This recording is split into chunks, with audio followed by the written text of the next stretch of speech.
Montigny est une commune en pleine explosion démographique. Alors, c'est assez fabuleux parce que je crois qu'on est 10 000 habitants. Et puis, on a 3 étoiles en tant que commune en santé. Alors, on n'a aucune excuse pour ne pas être en bonne santé dans cette commune. On a un parcours Vita fabuleux. On a la belle courgette pour avoir des paniers de légumes vraiment locaux. On a même la ferme du Goupil qui est hébergée par le centre de Bobst pour pouvoir aussi avoir des paniers. Donc, on est vraiment sur des micro-fermes. On a vraiment beaucoup, beaucoup de possibilités pour bien manger et puis pour bouger son corps, parce que finalement, c'est ce qui représente finalement les prérequis pour être en bonne santé, pour rester en bonne santé. Donc on a beaucoup de bol parce que on a beaucoup, beaucoup d'activités sous ce label Commune en santé qui est délivré par Unisanté. On a au moins une trentaine d'activités sous ce label. Et donc, c'est un vrai plaisir de pouvoir vous proposer ce genre de conférence qui finalement est plutôt unique en son genre, puisque on a décidé de faire une sorte de ping-pong scientifique et culinaire pour vraiment vous permettre de décoder un peu ce que vous mettez dans votre bouche et dans votre corps pour être en bonne santé, ou du moins pour vivre de façon équilibrée. Et l'idée, c'est chaque fois de prendre un petit thème ou un gros thème sur la santé et l'alimentation et de faire une sorte de 360. Alors, ça sera certainement un peu plein d'imperfections, mais le but, c'est vraiment de garder une grande objectivité pour déblayer ensemble un sujet donné. Donc l'année dernière, on a parlé des épices. Mon binôme cuisinier-chef était Philippe Ligron. Il y avait une table ronde aussi avec donc un négociant en épices. On a eu un safranier local, vaudois, Déméter, qui est venu aussi pour la table ronde. Et puis, chaque fois, la deuxième heure de cette soirée est dédiée aux questions. Donc, on vous laisse prendre vraiment le pas sur toutes les questions que vous n'osez pas poser jusqu'à présent et que vous pouvez poser aux membres de la table ronde. Et l'idée, c'est vraiment de continuer un peu votre chemin sur cette approche santé, alimentation durable. Et la deuxième conférence, par exemple, aussi, était dédiée aux dents et aux hommes. Donc le pouvoir de la mastication, de la naissance jusqu'à la mort, dire à de jeunes parents comment on peut aborder la diversification alimentaire, comment garder une bonne hygiène bucco-dentaire, parce que la mastication, c'est ce qui permet aussi de bien s'alimenter jusqu'à sa mort avec tous les problèmes de dysphagie qu'on peut avoir. Et là aussi, on a une table ronde composée d'une hygiéniste dentaire et puis de quelqu'un qui travaille sur la prophylaxie.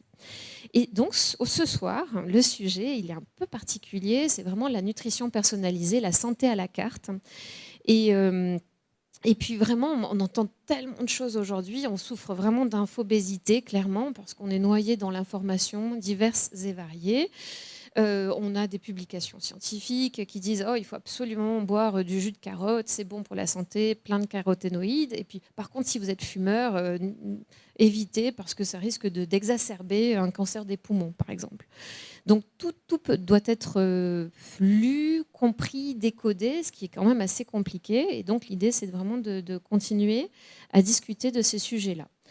Donc pour ce soir, c'est vraiment la santé à la carte. Donc on va commencer à déblayer un peu le terrain sur ce sujet-là qui est extrêmement vaste. Et quand on a travaillé avec Bruno Rossignol sur cette question-là, peut-être que ça donnera naissance à d'autres conférences plus pointues, plus poussées, parce que là, on est vraiment sur allez, on plante le décor et puis on va vous donner une vue de hier, aujourd'hui et demain. Et puis grâce donc aux membres de la table ronde, on pourra discuter. Alors ce soir, mon tandem, mon binôme, c'est Bruno Rossignol. Alors je suis très honorée de l'avoir auprès de moi parce que ce monsieur-là, il est extrêmement médiatisé parce qu'il a mis en place un plan 2020-2030 à l'École polytechnique de Lausanne. Et c'est un plan extrêmement ambitieux. Il va nous en parler un petit peu. Et en plus de ça, donc, il est aussi chef dans une équipe, pour une équipe d'athlètes. Je crois que tu peux nous en Plusieurs parler. équipes Alors d'athlètes. vas-y, dis-nous. Alors. Alors, bonsoir, je m'appelle Rossignol Bruno, donc je suis cuisinier. J'ai commencé mon métier de cuisinier, j'avais 14 ans. J'ai fait une école hôtelière à Paris, et puis après, finalement, je ne suis pas resté très très longtemps en France. Je suis parti assez vite. J'ai voyagé dans une vingtaine de pays où j'ai eu l'occasion de travailler dans différentes régions du monde, comme l'Azerbaïdjan, l'Arabie Saoudite, les États-Unis, l'Asie. Et puis j'ai eu de la chance de rencontrer plein de chefs de cuisine finalement, et puis de pouvoir rencontrer aussi différentes façons de faire et de travailler les épices, les viandes, les poissons, les légumes, les fruits. Puis tout ça a fait une richesse. Finalement, je suis arrivé en Suisse il y a quelques années avec toute cette richesse, où j'ai continué à travailler dans ce monde, l'hôtellerie, de la restauration, étoilée Michelin, Palace, tout ça. J'attends de rencontrer des gens qui habitent à Bussigny encore, qui m'ont dit, mais surtout un chef de cuisine qui m'a dit, mais toi, tu connais rien du tout à la cuisine. J'étais un peu vexé, je dois dire, après avoir fait tout ça. Mais finalement, il avait raison, je ne connaissais pas grand-chose à la cuisine. Et j'ai repris toutes mes formations, finalement, qui m'ont emmené jusqu'à l'école, jusqu'à l'université de chimie à Neuchâtel, pour comprendre finalement, physiquement et chimiquement, qu'est-ce que je faisais, pourquoi du lait débordait de la casserole, etc. Donc, j'étais assez intéressé par savoir tout ça. Finalement, je suis parti quelques années après à l'école hôtelière de Lausanne, où j'ai enseigné pendant quelques années. J'ai rencontré Olivier, que vous verrez tout à l'heure. Et puis, j'ai eu un poste de chef exécutif en Suisse romande avec une quarantaine de restaurants. J'ai fait 2 ans au HUG. Puis me voilà arrivé avec tout ce bagage finalement à l'EPFL, avec la mission de revoir tout ce qui se mange de la graine à l'assiette. Puis avec la chance de travailler dans une grande institution comme ça, parce que voilà, j'ai la chance aussi de pouvoir dialoguer, échanger avec des grands professeurs et puis des laboratoires. Puis aussi, j'ai gardé cette activité avec les athlètes, différentes fédérations comme Suisse Ski, Suisse Triathlon, Suisse Athlétique, où on était encore au JO dernièrement, Pékin, etc. et Tokyo. Et voilà, là c'est une mécanique de précision finalement, c'est une alimentation complètement différente de monsieur, madame, tout le monde. C'est intéressant, les gens seraient surpris de voir comment ça s'alimente certains de nos athlètes, malgré qu'il y a d'excellents résultats. Vous pourriez être choqués et surpris de certaines anecdotes, mais c'est intéressant de voir aussi comment finalement le panier du sport finalement s'alimente. C'est assez intéressant de voir par rapport à leur performance, comment ils vont chercher toute leur alimentation. Voilà. Et ce que je trouve assez génial, c'est que le campus de l'EPFL, donc c'est à peu près 14 000 employés, étudiants. Donc 17 000. 17 000, oh là là. Ouais. Et donc peut-être que Bussigny, on va arriver à cette masse critique de citoyens. Et je trouve ça assez génial aussi parce que vous allez voir pendant notre petite conférence de 40-45 minutes, Bruno va nous expliquer aussi ce qui est en train de se préparer, là, qu'est-ce qui est en train de bouillonner sur le rythme de vie de cette population à l'EPFL. Et puis ce qui pourrait être assez génial aussi au niveau de notre commune, c'est comment transposer, puisqu'on a des populations à peu près équivalentes, bon, avec des activités complètement différentes, mais soit ça pourrait être assez intéressant au niveau de la masse de gens qu'on a.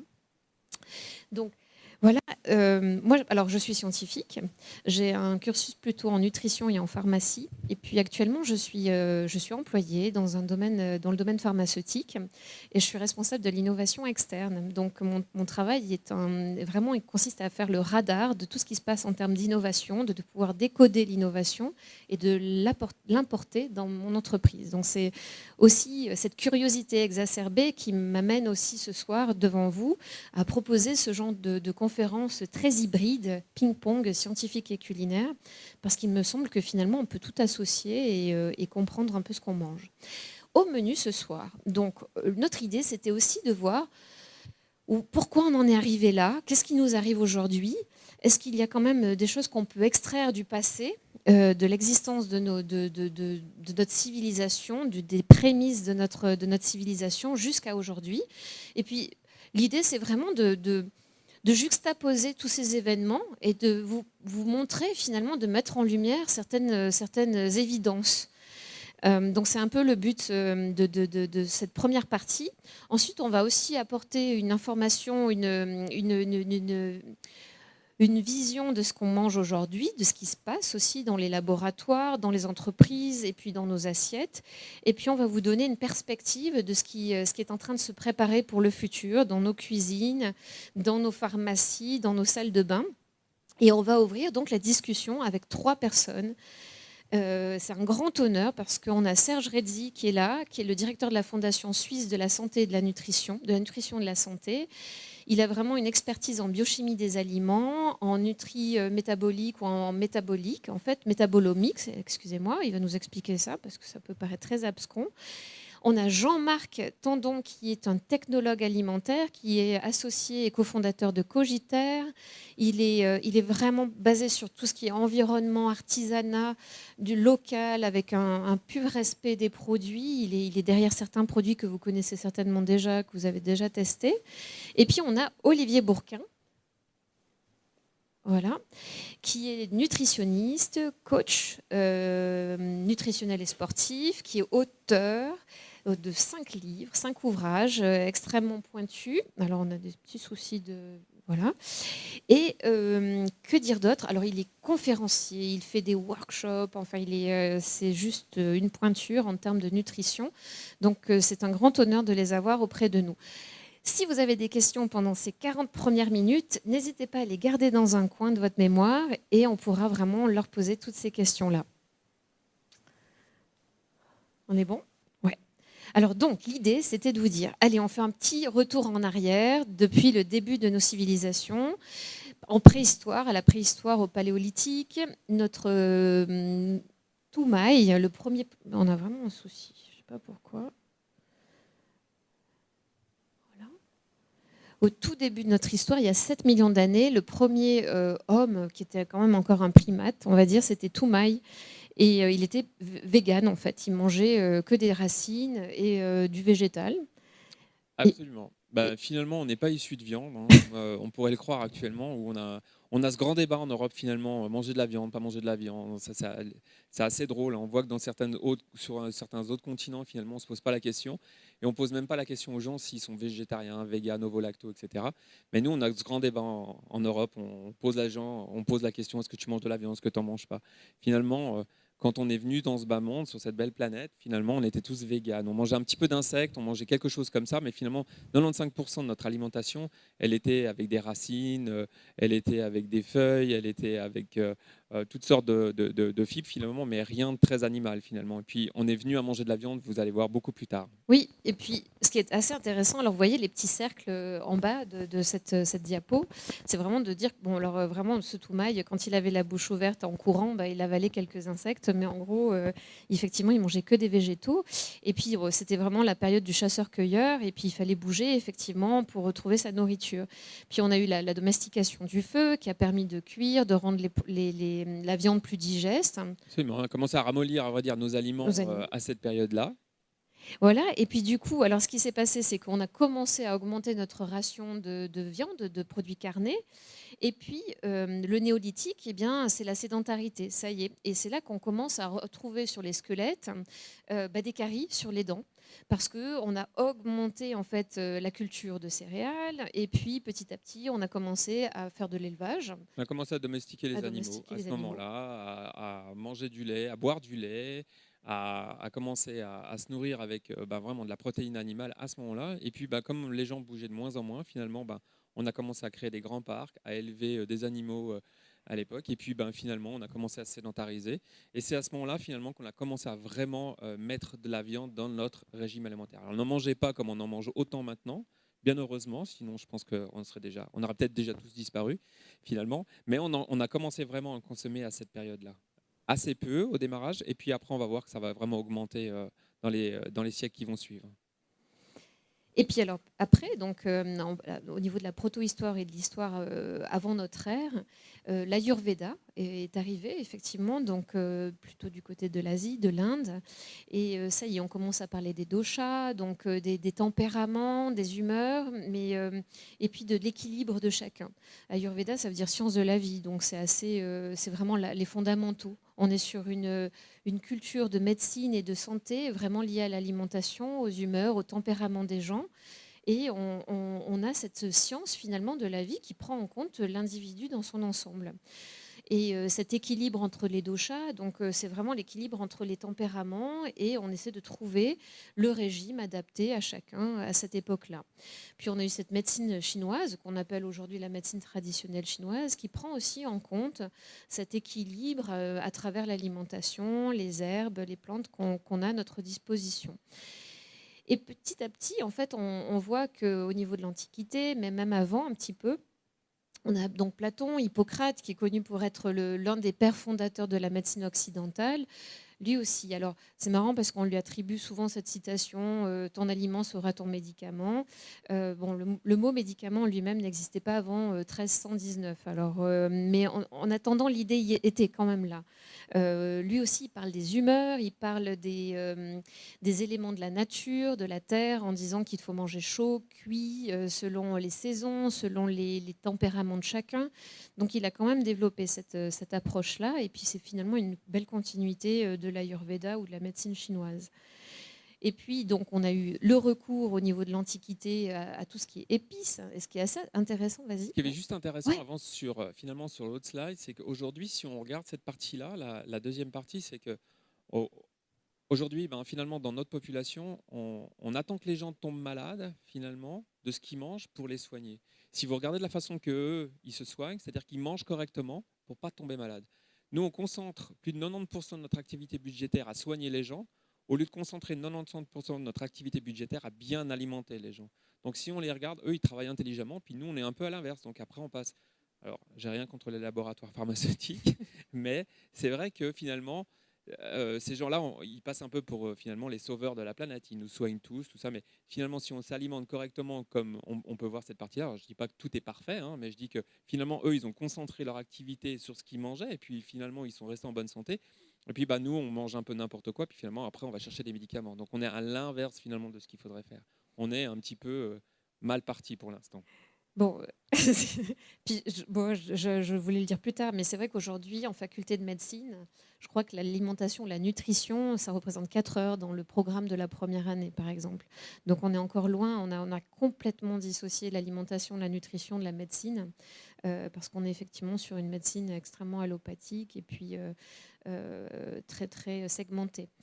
Et puis, alors, on fait un énorme bond, mais alors c'est assez intéressant parce qu'on a parlé des épices l'année dernière avec Philippe Ligron, mais ces épices-là, finalement, elles ont créé aussi un monde avec ces routes maritimes, etc. Et puis les épices, elles étaient utilisées aussi au niveau de la santé, clairement, le chaud, le froid, l'Ayurveda, il y a beaucoup recours. Et puis quand on passe l'Antiquité, paf, on arrive au Moyen Âge, et puis finalement, il y a eu les colonies. Puis ces colonies, elles ont apporté le sucre, le cacao, le café. Et puis on a légèrement abandonné les épices. Puis là, ça revient un peu à la mode. Mais clairement, c'est assez intéressant parce que c'est là que finalement débarque cette question de calories, de macronutrition. Donc Lavoisier, ça y est, il commence à développer ce calorimètre. Donc on commence à réfléchir en 1750 à peu près. 1800, petit à petit, on a quand même cette science et cette technologie de l'alimentation qui débarque. On arrive à peu près à comprendre ce de quoi est fait l'aliment. Donc protéines, glucides, lipides et eau. Et puis, c'est là que on a petit à petit la révolution industrielle qui débarque. Alors, juste par rapport à Lavoisier, ben, finalement, dans toutes ces recherches qu'il a fait, c'est assez intéressant de voir qu'il a été un petit peu, il a fini à la guillotine, donc il a été guillotiné finalement pour ses résultats. Donc, il a été un peu passé pour un hérétique, etc. Donc, à l'époque, on l'a fait passer pour un méchant parce qu'il a justement découvert tout un tas de choses dont tu viens de parler, Clotilde. Et puis, vous voyez qu'un petit peu que la science n'était pas très très bien vue déjà à l'époque, mais finalement, il a découvert quand même deux, trois petites choses qui nous aident encore aujourd'hui. Pour revenir sur la partie des épices dont tu parlais, Mhm. finalement, on a été chercher plein de choses à l'étranger. On a été chercher de la noix de muscade, on a été chercher de la vanille. Aujourd'hui, si vous regardez, il y a un ethnobotaniste qui est très intéressant qui s'appelle François Couplan, qui, si vous avez l'occasion d'aller faire 2-3 marches avec lui, vous emmène dans les prés, dans les champs, et qui vous fait découvrir finalement tout ce qu'on a été chercher à l'étranger, des goûts de vanille, des goûts d'épices, de safran, tout ça, qui pousse déjà dans tous les prés où on marche à longueur d'année. Et finalement, tout ce qu'on a été chercher beaucoup trop loin, on le trouve déjà sous nos pieds ici. Donc c'est assez intéressant de voir que finalement on a commencé un petit peu là aussi à s'écarter de tout ce qu'on pouvait déjà profiter chez nous ici en Suisse et puis en Europe en général. C'est vrai. La spérule, d'ailleurs, on en trouve partout. Elle a Spérule odorante, ce petit goût vanillé, mais bon, elle exactement. contient beaucoup de Ça fait partie de ces coumarine. épices justement. Exactement, ouais. Et puis, ce qui est aussi intéressant, c'est qu'il y a eu toute cette conquête en fait maritime avec effectivement les conquistadors. Et puis, il y a eu ce problème de beriberi. Puis, au départ, en fait, là aussi, fin 1800, on se rend compte que finalement, les maladies, certaines, elles ne sont pas liées à des infections, elles sont liées à des carences en nutriments ou en vitamines. Et puis, donc, c'est un amiral de la marine japonais qui observe ça. Puis, petit à petit, certains scientifiques se sont rendus compte qu'il y avait des carences où on mangeait que du riz blanc. Et finalement, il fallait aussi manger éventuellement du riz complet parce que le péricarpe, donc c'est vraiment l'enveloppe du riz, contenait cette vitamine que les gens ne mangeaient pas. Et du coup, il y avait vraiment une carence. Et ce beriberi a été finalement identifié pour être une maladie liée à une carence alimentaire, nutritionnelle. Ouais.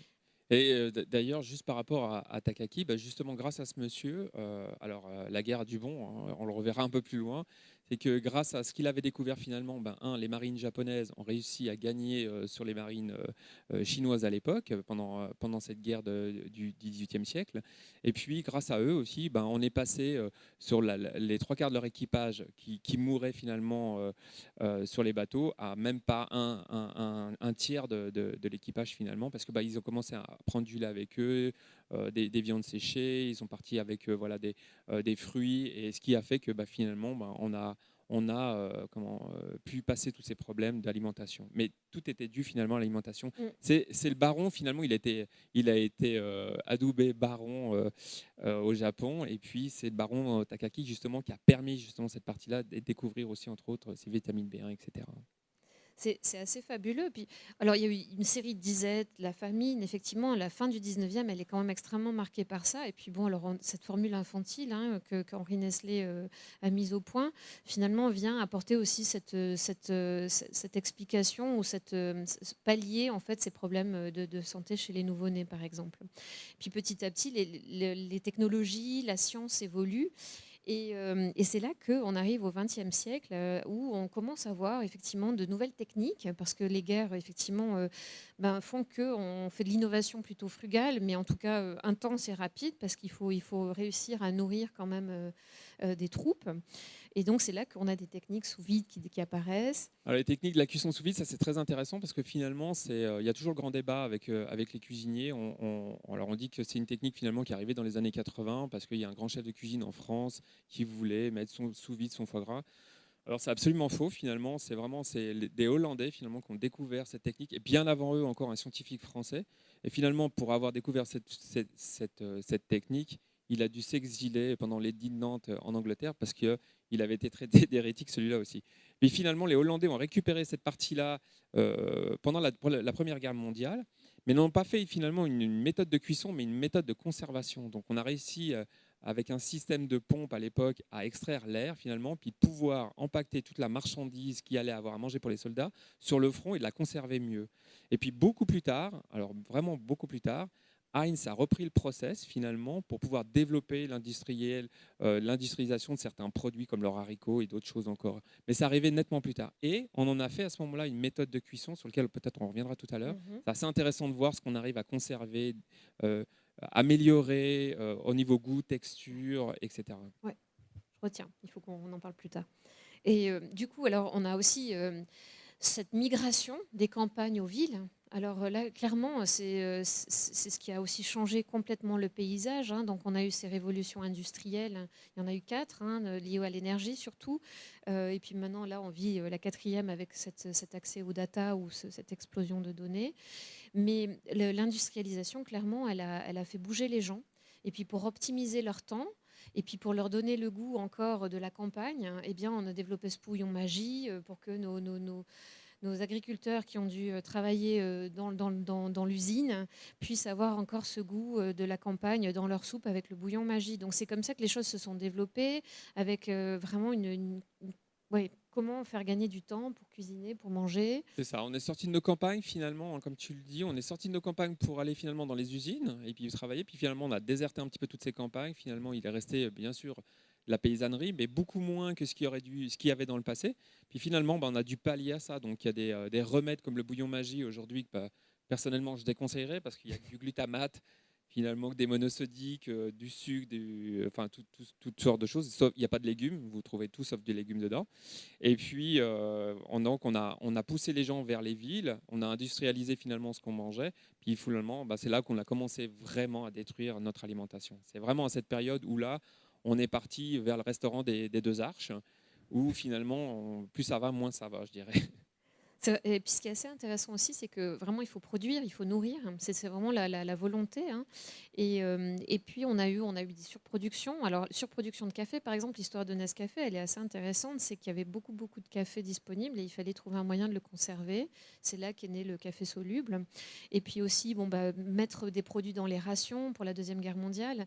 Ce qui donne aussi une appropriation de la marque en fait, hein, clairement, parce que le M&M's il est arrivé aussi dans les rations des Américains, le Nescafé aussi. Et puis, on comprend aussi cette fidélité quelque part à ces marques qui étaient présentes dans des moments assez critiques du monde. Et petit à petit, donc, il y a quand même des contrôles qui sont arrivés sur tout ce qui est hygiène, tout ce qui est contrôle qualité. Et puis, on arrive à commencer à parler des vitamines, des oligoéléments dans les années 50, après-guerre. Et puis c'est là aussi que on a les boîtes de conserve qui sont démocratisées au niveau des foyers, parce qu'avant c'était plutôt pour les collectivités, et puis là, pouf, ça y est, ça débarque. Donc il y a eu plein d'innovations sur les boîtes, le fer blanc, etc., vernis autour. Ouais, c'est assez intéressant de voir à ce moment-là justement ce qu'on a réussi à mettre dans des boîtes de conserve finalement. Là, on a vraiment, on a commencé à déraper alors que on faisait ça très bien finalement avec le système de la périodisation où on mettait ça dans des grandes cocottes avant, dans des pots en verre, puis finalement on récoltait. Puis comme on n'avait pas trop de froid, bah alors on faisait des conserves finalement pour l'hiver. Puis bien sûr que des grandes compagnies comme Heinz, puis d'autres encore Unilever qui s'appelait pas comme ça à l'époque, mais ont pris les procédés, puis finalement bah, on réussit à enfermer tout ce qu'on mangeait dans des boîtes de conserve. La méthode, elle est intéressante parce que finalement, elle détruit pas tout ce qu'on mange, mais finalement, elle a un défaut, c'est qu'on mange plus de saison. C'est que là, on a commencé à sortir de tout ce qui était saison. On mange des haricots à n'importe quelle époque, on mange des petits pois à n'importe quel moment, on mange des plats cuisinés à n'importe quel moment. Et puis, ben, c'est la dérive finalement de ce qu'on voit aujourd'hui. Cette partie de l'industrialisation aujourd'hui, elle est impactante à tous les niveaux et puis bah, surtout au niveau de notre santé. Et puis vous voyez le cercle, en fait, le pie chart, finalement, ça diversifie complètement notre régime alimentaire. Là, on retrouve des végétaux, mais on voit qu'il y a de moins en moins de fibres et de végétaux. Finalement, il y a de la viande, il y a des produits céréaliers, laitiers. Puis on a des sucres qui arrivent aussi simples, des sucres simples qui arrivent très présents, parce qu'on commence à ajouter je vais y arriver, des exhausteurs de goût, et puis du sel, des graisses, du sucre pour conserver justement les aliments et puis pour les garder goûteux. Donc là, on est vraiment sur cette révolution agricole après-guerre, le consumérisme. On a quand même des questions alimentaires qui débarquent. Et puis, on change aussi les variétés de nos céréales pour qu'elles soient plus résistantes, qu'elles soient moins hautes pour ne pas souffrir Comme des le blé. intempéries, comme le blé. Comme le blé. Je ne sais pas si vous avez remarqué les champs de blé actuellement, On est passé la d'un hauteur mètre des blés. 40 à un mètre. Ça choque pas les gens finalement. Parce Quand qu'on on n'a était pas enfant, connu. on avait des blés, on était plus petits, donc peut-être qu'on le voyait moins. Mais si vous regardez la hauteur des champs de blé actuellement, mais ils arrivent à ma taille ou ils sont juste un tout petit peu plus haut. Donc Ouais, c'est clair. aujourd'hui, c'est juste, enfin, c'est assez marrant que les gens, quand on leur donne, on leur explique ça, ils disent ah oui, c'est vrai que quand j'étais plus petit, le blé était beaucoup plus haut. Mais pas parce que j'étais plus petit, mais parce qu'ils étaient plus hauts. Mais comme on a modifié finalement cette partie-là, bah, et en même temps qu'on a été modifié une partie de notre gluten dans notre blé, ben, finalement, on a aussi modifié ça. Pour une raison toute simple, c'est assez drôle, c'est juste parce que quand il y a des rafales de vent, ça ne le C'est ça. casse pas le Ouais. blé. Donc on a modifié cette partie-là pour quand il y a des bourrasques, ben, finalement, le blé ne casse pas. Mais ça choque personne de voir du blé qui fait 1,20 m, quoi. Mais c'est parce qu'on est jeune, on n'était pas né à cette époque-là. Mais du coup, alors les OGM aussi, ils débarquent dans les années 70. Et puis, on commence à avoir un apport quotidien en calories qui augmente, et puis l'activité physique qui décline. Et puis, pour être en bonne santé, il faut les deux. Et donc là, ça y est, ça débarque, maladie chronique, Diabète. métabolique, etc. On a quand même des régimes, je vous ai mis en bleu, vous verrez, vous aurez la présentation et le résumé de cette conférence après, mais des petits points en fait de ces régimes qui débarquent comme ça de façon assez exponentielle, qui sont un peu fous. Et puis, bien sûr, début 90, la vache folle, donc vraiment une crise qui est assez violente parce qu'on est encore dans cette dynamique de productivité exacerbée, où on finit par nourrir des herbivores avec des farines animales. On ne veut pas consommer trop d'énergie pour cuire ces farines, donc on baisse la température. Et puis évidemment, le prion résiste largement à ces basses températures, ce qui fait qu'on découvre cette catastrophe. Donc il y a eu des prémices. Alors à l'époque, on ne disait pas que c'était des lanceurs d'alerte, mais il y avait des vétérinaires début 90 qui étaient vraiment déjà en alerte en Ouais, disant mais tout à fait. faites gaffe parce Même que là vous avant, faites même n'importe avant. quoi, même avant. Milieu des années 80, justement, dans les années 85, on avait déjà des alertes par rapport à ces farines animales où certains vétérinaires avaient remonté d'une école qui est en banlieue de Paris, justement, qu'il y avait voilà, il y avait des soucis, il y avait des problèmes, et puis qu'ils voyaient que l'alimentation avec certaines vaches ou certains veaux, bah, automatiquement commençaient à donner un espèce de Parkinson des animaux. Et puis, ça n'a pas été entendu à l'époque. Puis, ça a duré encore pendant 4-5 ans, jusqu'au début des années 90, où là, on a vraiment découvert le prion et on a commencé à avoir une baisse de la viande de bœuf drastiquement, mais qui est remontée aussi vite. Puis aujourd'hui, dernièrement, je ne sais pas si vous suivez l'actualité, mais on va pouvoir remettre ces farines animales pour 3% Mm. dans l'alimentation des animaux. C'est assez hallucinant parce que finalement, on n'en a pas besoin du tout. On a bien fait pendant les derniers 20 ans, on s'en est pas servi. Puis ça marchait très bien, Mm. finalement, on s'en est bien sorti. Puis aujourd'hui, on va pouvoir en remettre 3%. C'est quand même un petit peu dangereux, quoi, finalement. Oui, j'allais dire un truc encore horrible, mais je me retiens. Mais oui, alors effectivement, c'est inquiétant de voir comment les choses nous reviennent.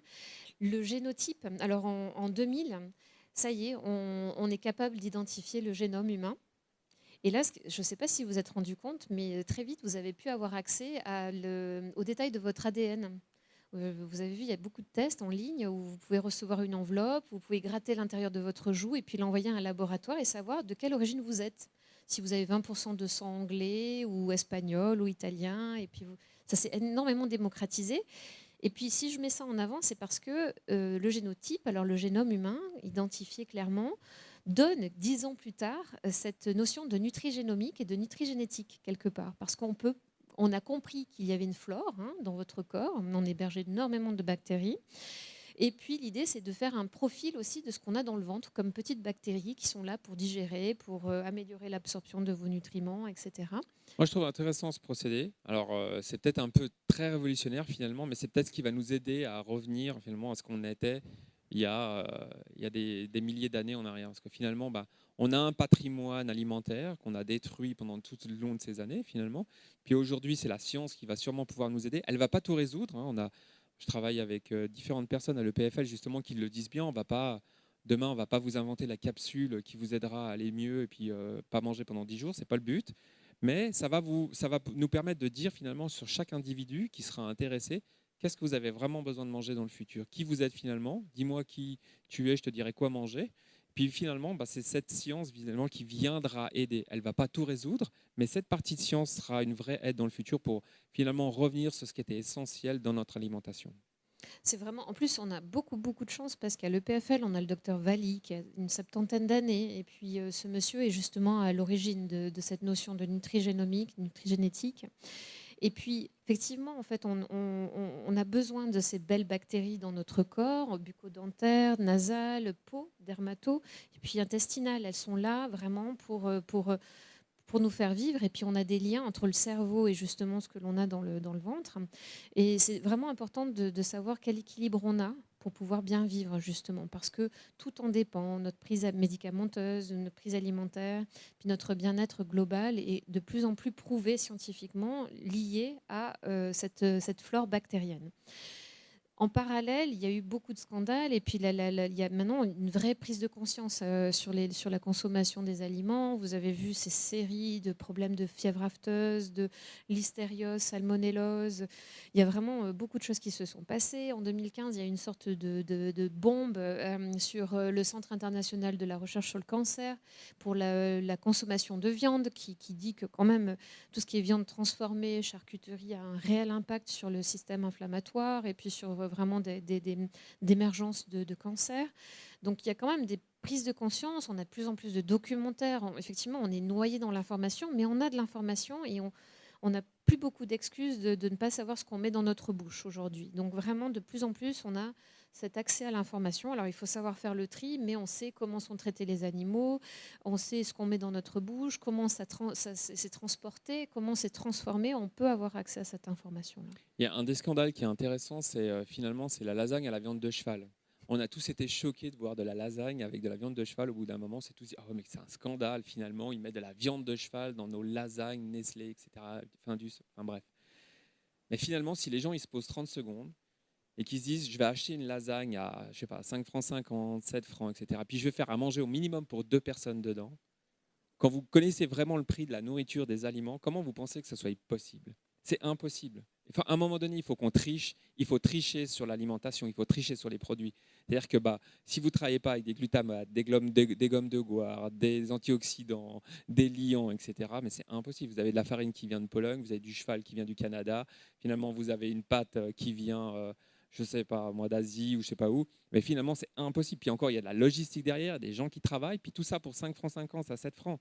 Faut être réaliste à un moment donné. Si vous ne voulez pas trouver du cheval dans vos lasagnes, voilà, il ne faut pas aller vers ce genre de nutrition, c'est impossible. Alors ça, c'était un bon scandale finalement, puis c'est une bonne alerte pour les gens de se dire, ah ouais, c'est vrai que remis comme ça, si on me dit, ouais, c'est vrai que 5 balles 50 à 7 balles, si je suis en Suisse, je connais le prix de l'alimentation et des produits, c'est pas possible, je ne peux pas manger pour 2 ou 3 personnes pour 7 francs. Ou qu'est-ce qu'ils mettent vraiment pour 7 francs dans mon assiette? Puis ça a été le bon scandale pour que les gens ils se disent, ah ouais, ils mettent du cheval. Puis il y a des gens qui étaient encore choqués, et là c'est de leur dire, mais vraiment, est-ce que vous êtes choqués par ça?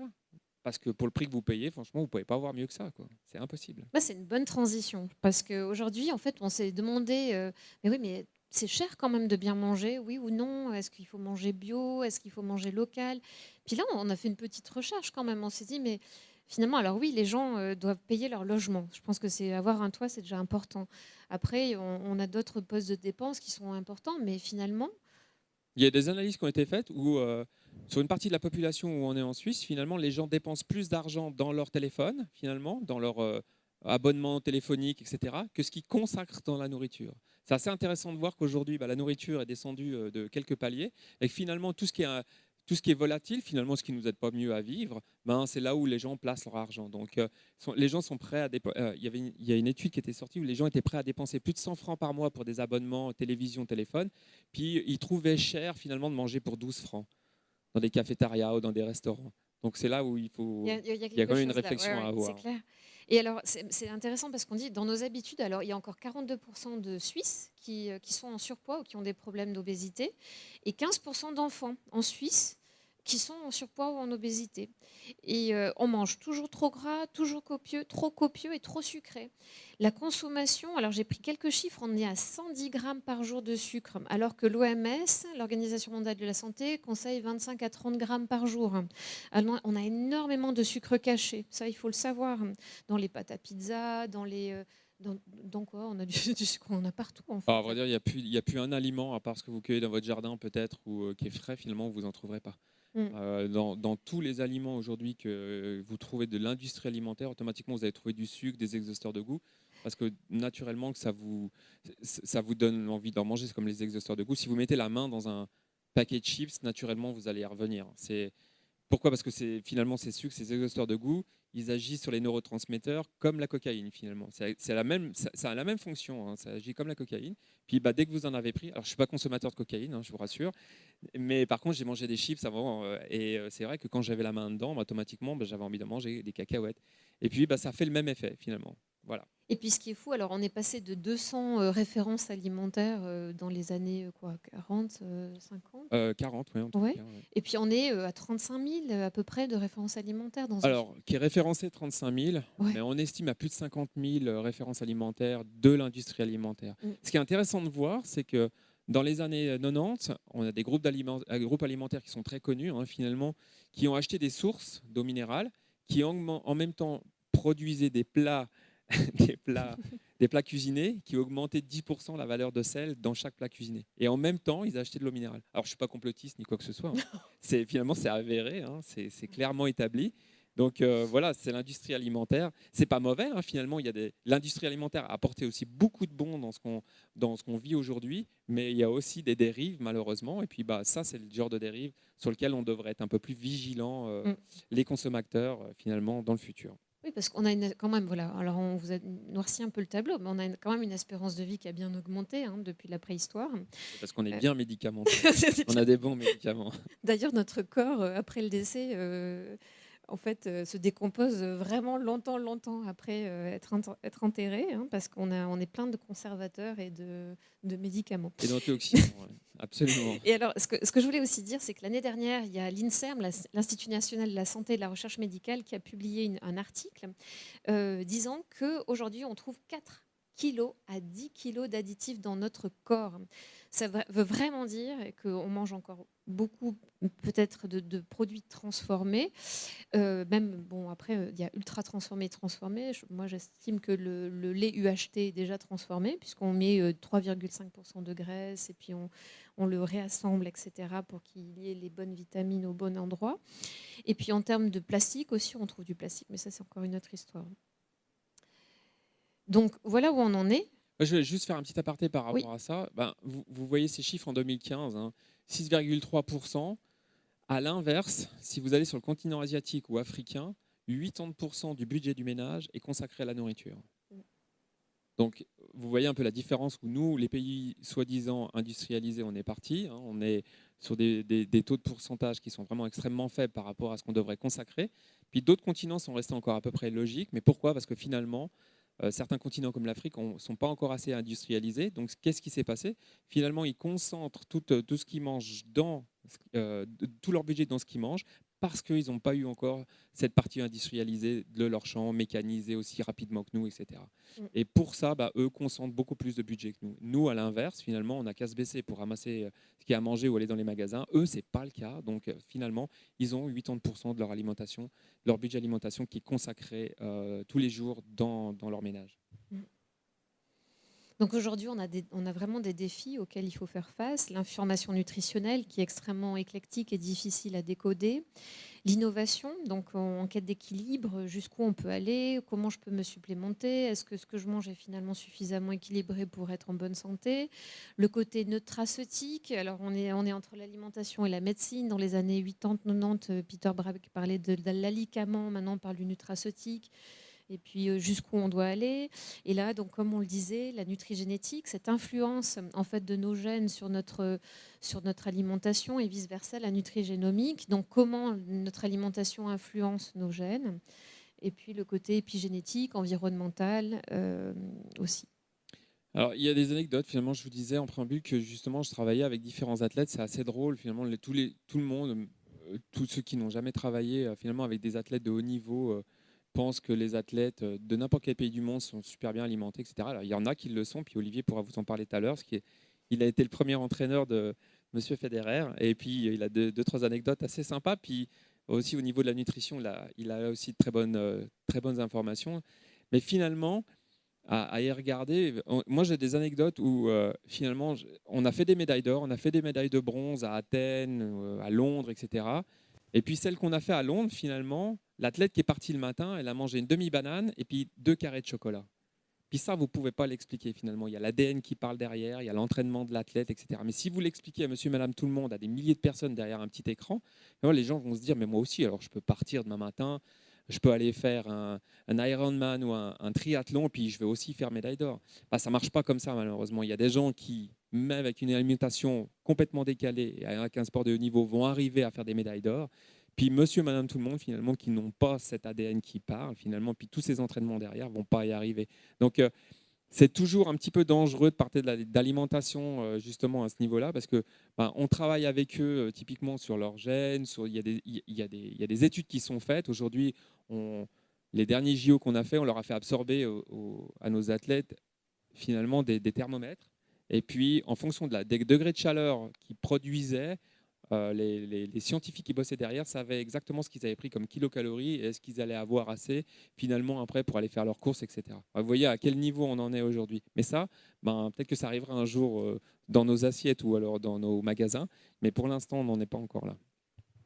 Ce qui est fou, c'est qu'aujourd'hui, alors il y a les essais cliniques, par exemple, chez les femmes. Là, je parle des populations. On a les enfants, les adolescents, les femmes, les hommes, actifs ou plutôt sédentaires, les seniors en bonne santé, les seniors en EMS ou à l'hôpital, les personnes en maladie, qui ont des maladies chroniques. Et puis savoir aussi comment faire une typologie de l'alimentation qu'on peut leur proposer. Et là, effectivement, récemment, même au niveau global, au niveau clinique, les femmes sont enfin comprises dans les essais cliniques, ce qui n'était jamais le cas jusqu'à présent pour tout ce qui était maladie cardiovasculaire, pour tout ce qui est vraiment pathologie en général, et ce qui est fou quand même. Aujourd'hui, on arrive à avoir des activités liées vraiment à la santé de la femme qui sont enfin comprises parce que le côté hormonal est clé.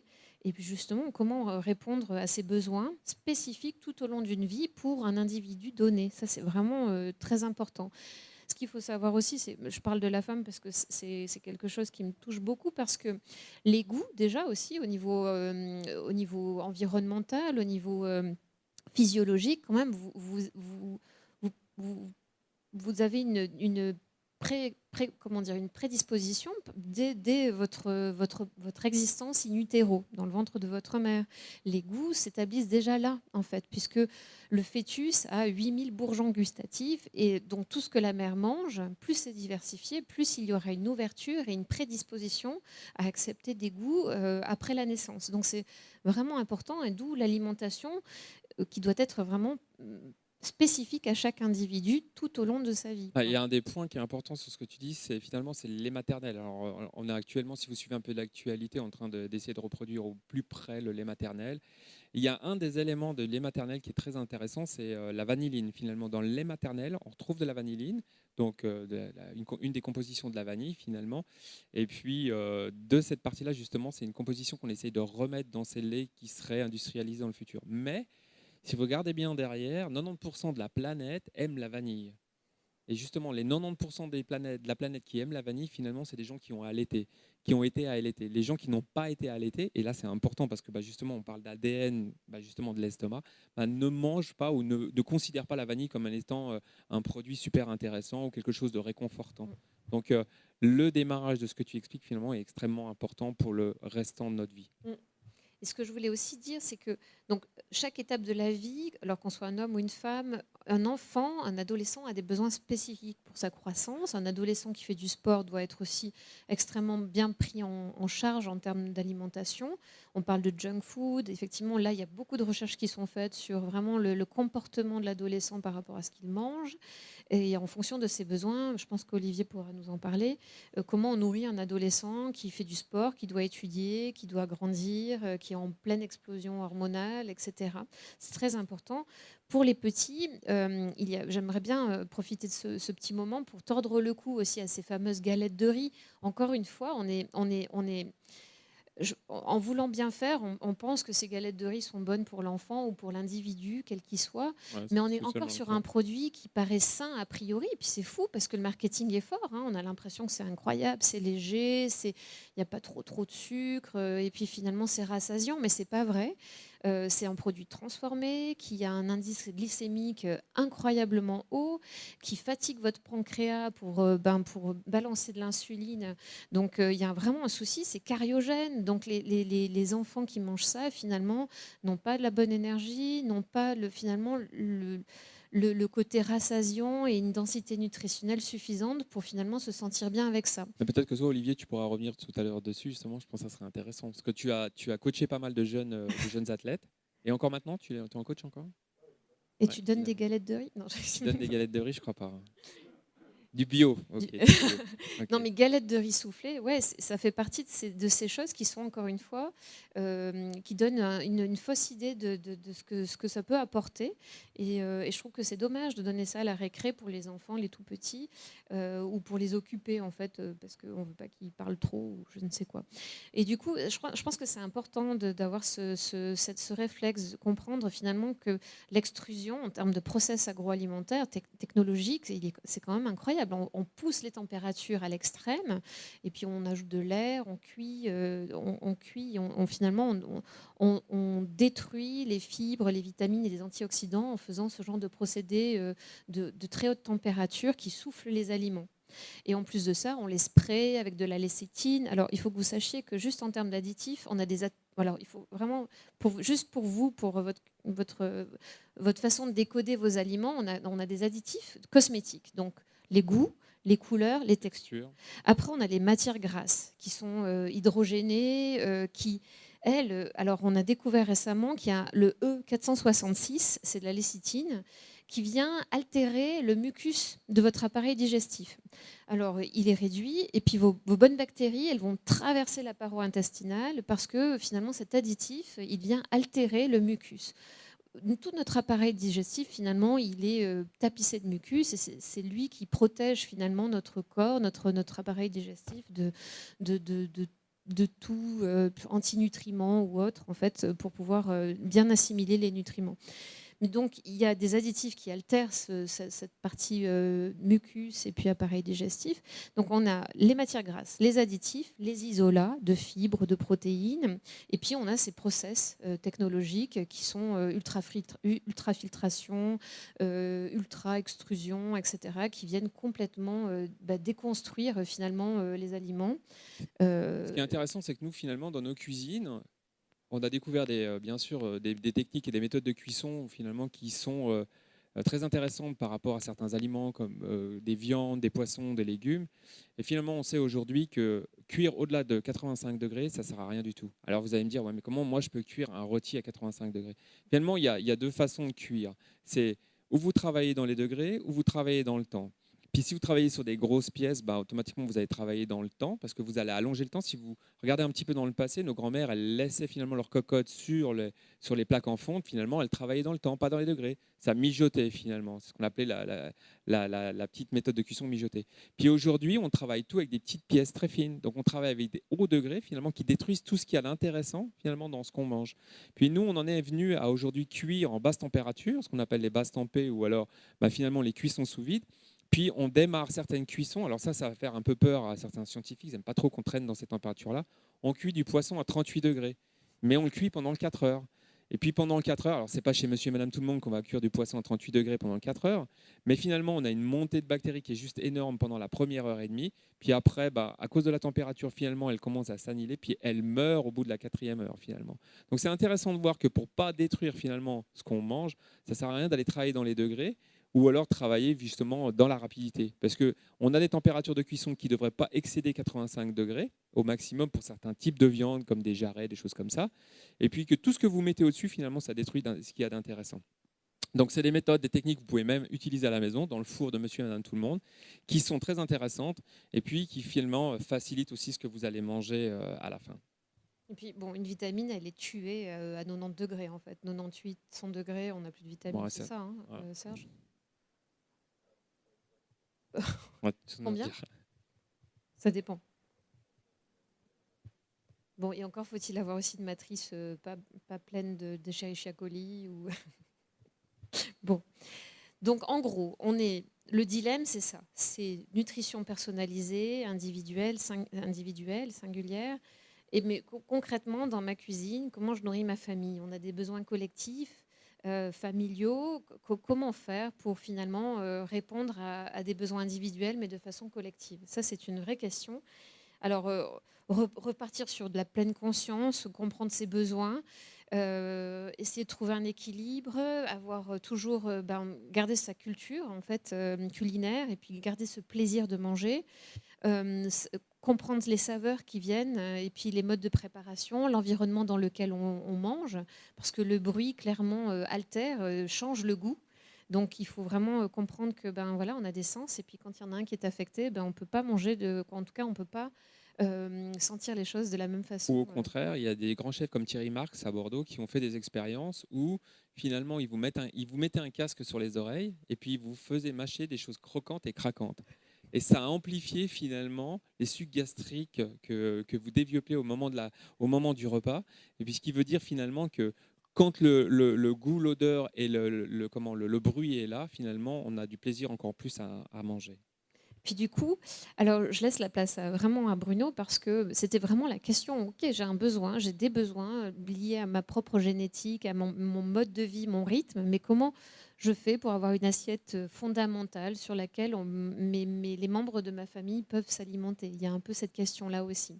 Alors, c'est une vaste question finalement. C'est comment répondre à ça? C'est très compliqué finalement. C'est un rapport avec votre ADN alimentaire, finalement, de là où vous venez, de quelle région vous venez, de finalement ce qu'on vous a mis dans votre assiette depuis votre tendre enfance.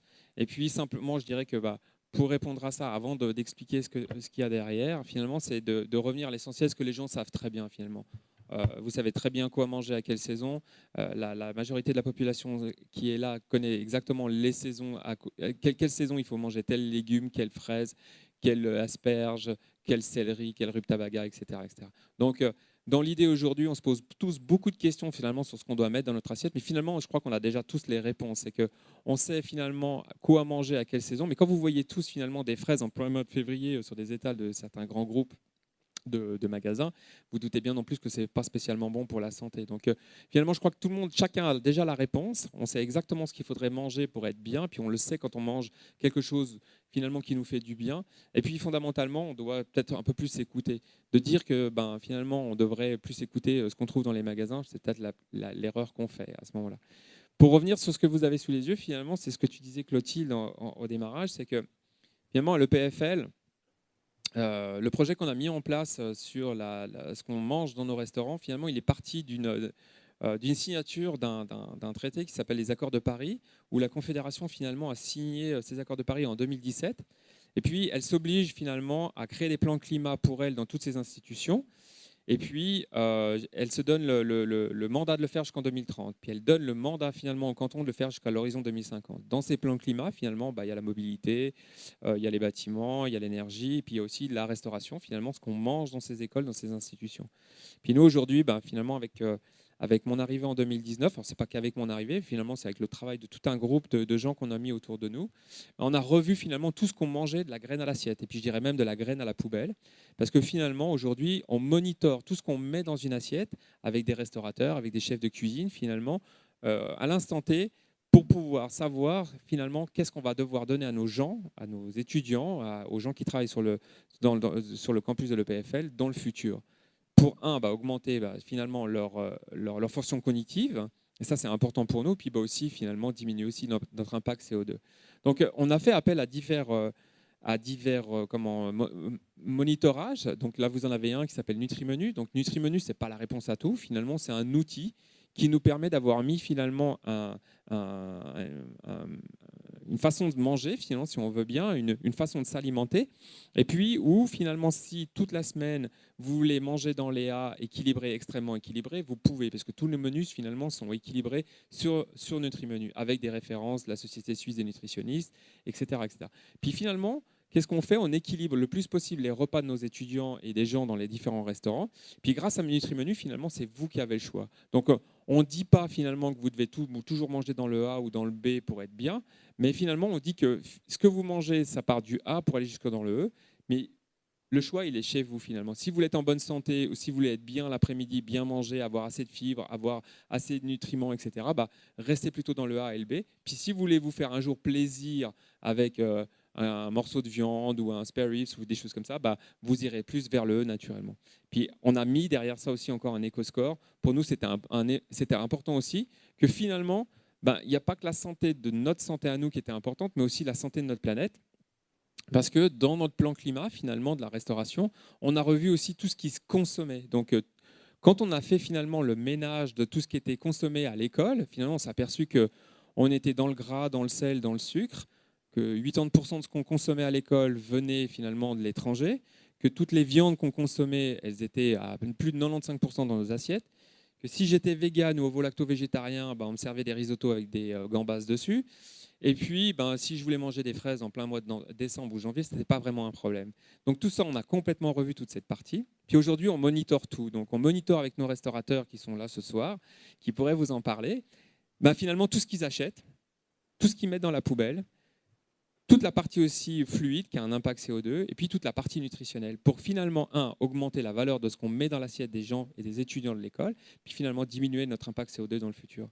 Alors ça paraît un petit peu très EPFL, toute cette partie-là. Finalement, on a des résultats aujourd'hui, on a des datas qui sont extrêmement intéressants, puisqu'ils nous aident aussi à diminuer finalement notre impact CO2 et augmenter la valeur de ce qu'on met maintenant et dans le futur dans les assiettes de nos gens, et puis qui aujourd'hui, on voit, intéresse beaucoup de groupes d'alimentation, de grands acteurs de l'alimentation, parce que ces résultats-là intéressent automatiquement tous ces gens.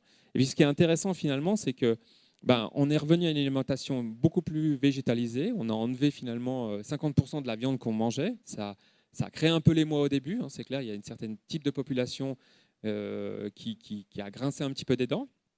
Mais finalement, on voit que ça rentre dans le pipe.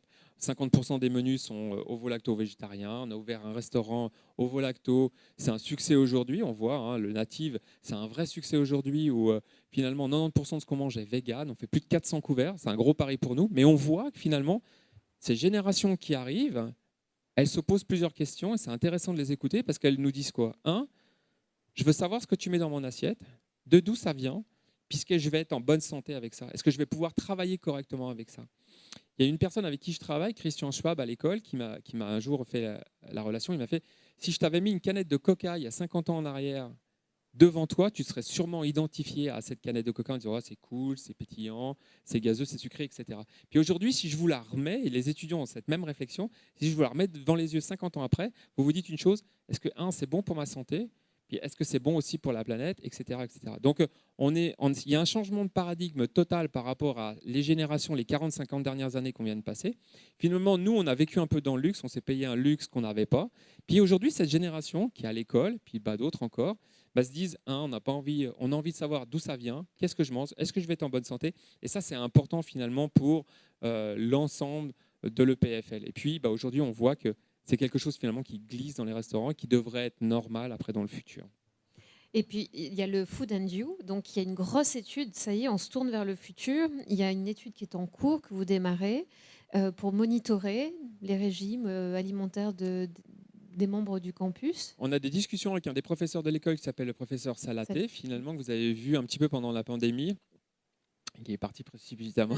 Un épidémiologiste. Voilà, exactement, mais qui travaillait aussi finalement sur tout le microbiote, etc. Et puis finalement, quand j'ai expliqué au professeur Salaté ce qu'on allait faire dans notre restauration dans les mois et années futures, comment on allait augmenter et puis diminuer toute cette partie-là, lui, il a dit, moi, ce qui m'intéresserait, finalement, c'est de monitorer un groupe de gens, à peu près de 70 personnes pendant les 4 prochaines années.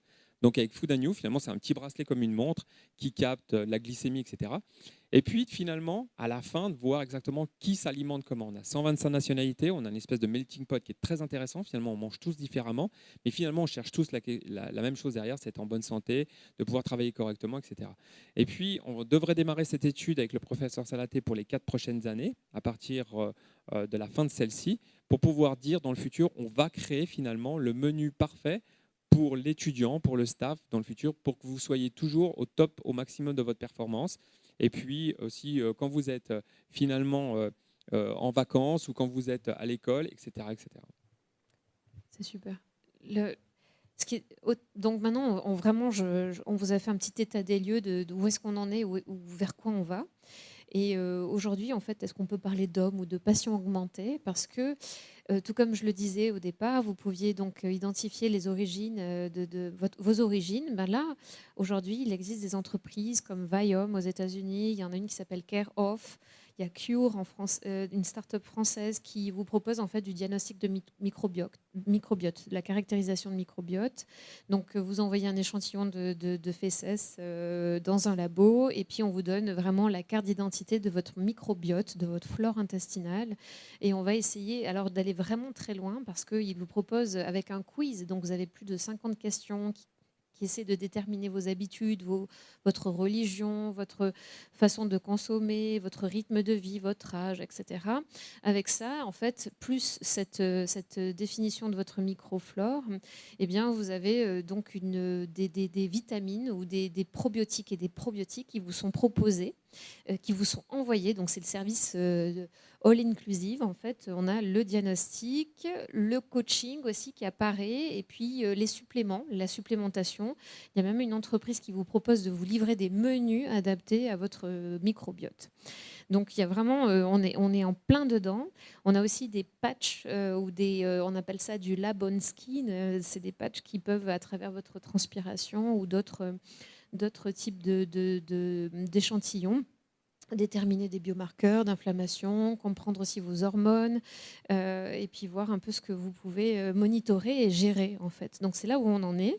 Là où on est, et puis ça ne cesse d'évoluer parce que les investissements sont délirants sur ces entreprises-là, qui voient vraiment le jour. C'est extrêmement intéressant de voir l'évolution. On arrive à notre conclusion. Donc ça, c'est une photo de l'exposition de Prangin qui était dédiée à l'alimentation. Et puis, je l'ai trouvé assez cool, en fait, de me dire que voilà, la viande, bon, c'est un peu has-been pour certaines choses, parce qu'on parlait justement de cette façon de consommer la viande. Au départ, on se disait, mais avant, c'était le dimanche, on mangeait de la viande, et puis c'était vraiment le repas familial, dominical, et puis maintenant, on en mange quasiment tous les jours. Où est-ce qu'on en est par rapport à cette consommation ? En 2019, il y a eu un article qui a été publié par une trentaine de scientifiques sur l'alimentation et l'impact de son assiette dans l'environnement, et comment on peut manger pour que ça soit bon pour sa santé, mais aussi bon pour l'environnement. C'est la première fois qu'un article et un consortium de scientifiques se posent la question. Donc je pense que c'est quand même assez intéressant, même si c'est très controversé, parce qu'il y a toujours des conflits d'intérêts parmi les scientifiques, mais ça reste des questions qu'on doit se poser. Et donc, on s'était dit, on va pas mettre plus que 10 mois qui tu es et je te dirai quoi manger, parce que c'est un peu ça maintenant. On va vraiment profiler cette microflore, cette flore intestinale, et puis finalement, après, vous définir un menu personnalisé. Donc, l'idée, c'est peut-être un peu, la conclusion, c'était de dire, aujourd'hui, il faut déconstruire pour reconstruire, finalement. Ce qui était intéressant, c'est que, vous savez, Toumaï, là, ce squelette de primate qui est un peu le début de notre civilisation, il y a 7 millions d'années, eh bien, si on prend le néolithique, du néolithique jusqu'à aujourd'hui, si on le met sur 365 jours, eh bien, ce développement de produits transformés, ultra transformés, représente les 10 dernières minutes de cette année. En fait, en termes d'alimentation, notre régime a complètement vrillé sur les 10 dernières minutes, en fait, en termes de transformation et d'ultra-transformation, ce qui est assez un fou quand même. On a vraiment changé de paysage alimentaire en très peu de temps, finalement, rapporté à l'histoire de notre civilisation. Tu veux rajouter quelque chose, Bruno ? Non, je me rappelle du jour d'une phrase avec Hervé Ty, c'est un monsieur qui a écrit Les secrets de la casserole. Je ne sais pas si vous connaissez ses ouvrages. Finalement, il est assez intéressant parce il a un petit peu décortiqué tout ce qu'on faisait dans nos cuisines. Il a expliqué physiquement et chimiquement ce qu'on était en train de faire. Comme tout à l'heure, quand je disais pourquoi du lait déborde de la casserole, c'est intéressant. Et puis, une fois, j'avais posé une question. Finalement, je cherchais à garantir la fraîcheur de certaines glaces avec lesquelles on a travaillé. Et puis, j'avais dit, mais comment on peut faire pour naturellement conserver des glaces, etc. Et il m'avait renvoyé ma question en me disant, est-ce que tu as déjà trouvé des frites dans un arbre ? Alors, je me suis un peu gratté la tête pendant un moment. Puis finalement, je n'ai pas trouvé de frites dans un arbre. Mais ce qu'il voulait me dire par là, c'est que finalement, dès que l'aliment il a été touché par la main de l'homme, il faut considérer qu'il est transformé. Et puis que finalement, il n'y a pas grand-chose à faire. Après, la conservation, finalement, c'est ce qu'on connaît de base, c'est le sucre, des choses comme ça. Puis après, c'est la chimie qui rentre. Mais je n'ai jamais trouvé de frites dans un arbre. Mais donc, ce que je vous propose, juste avant de passer vraiment la main à nos 3 experts, je voulais juste vous prévenir qu'il y a une deuxième conférence cette année qui sera plutôt liée au cerveau, et donc vraiment nourrir son cerveau. Elle est prévue le 29 septembre, donc c'était vraiment un petit teaser pour la prochaine fois. Voilà, alors maintenant, j'espère que vous êtes chaud bouillant pour poser vos questions. J'appelle à la barre Serge Redzi, qui est donc, comme je le disais, directeur de la Fondation suisse pour la nutrition et la santé. C'est aussi un méga expert de la biochimie des aliments, donc il va m'aider à comprendre mieux pourquoi ces vitamines, elles peuvent survivre ou pas, à quelle température, et comment je fais pour les préserver quand je veux manger vitaminé. J'appelle aussi, alors ce que je dois dire aussi, Serge, il est responsable du programme Biomasse.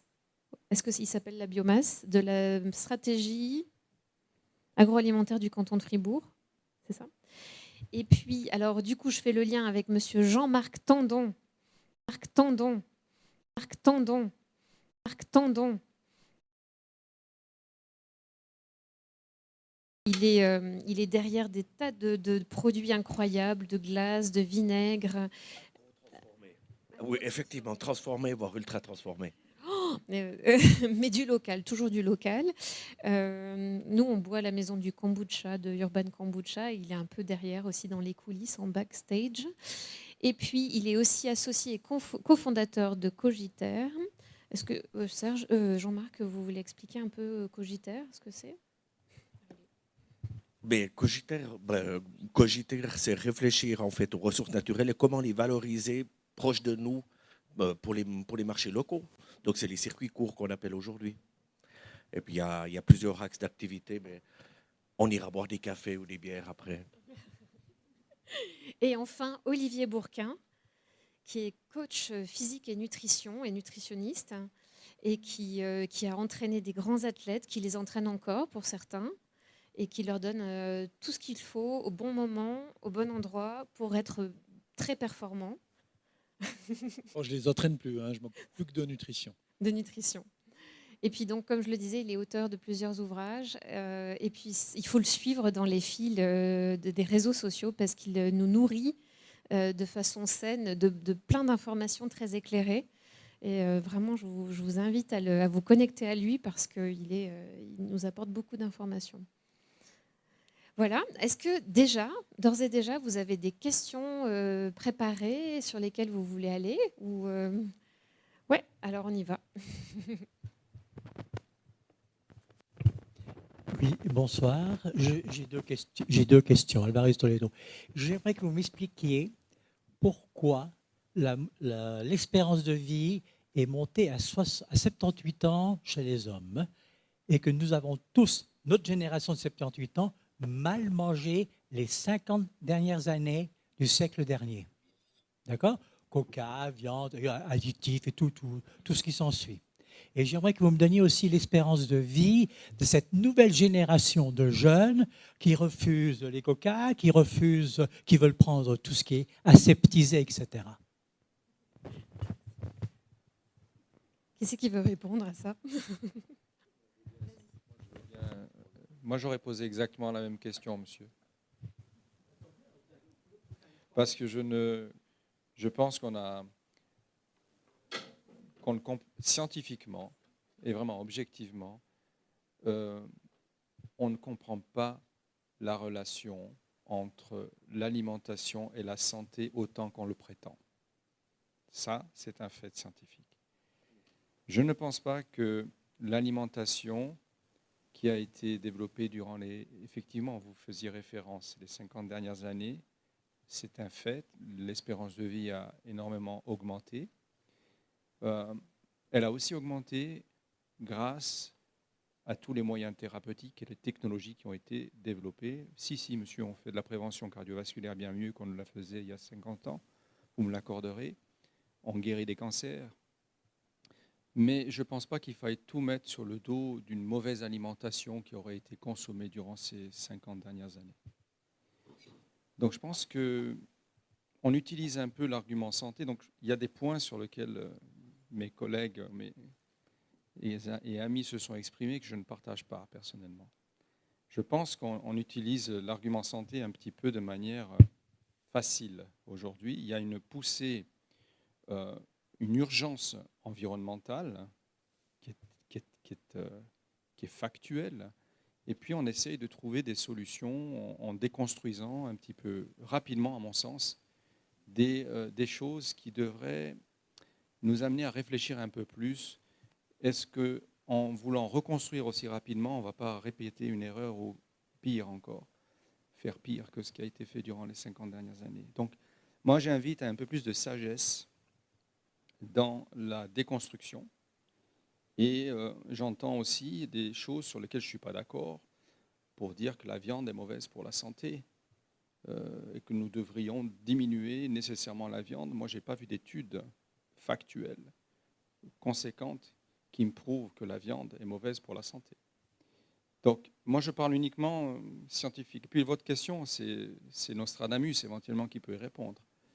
Quelle est l'espérance de vie de la prochaine génération? Moi, je ne fais pas de prédiction divinatoire. Là, il faut demander aux étoiles éventuellement, mais pas à la science. Donc, je n'en sais rien. Par contre, ce que je peux vous dire, monsieur, et ça m'interpelle, c'est que cette poussée végane que je regarde de près, et pour moi, l'individu est libre de consommer ce qu'il veut, que ça soit absolument clair. La liberté est absolue. Maintenant, le faire en pensant que ça va nous faire du bien à la santé. Vous savez, les plantes, elles ont développé aussi une stratégie de survie par rapport à leurs prédateurs. Elles ne peuvent pas s'enfuir facilement en courant.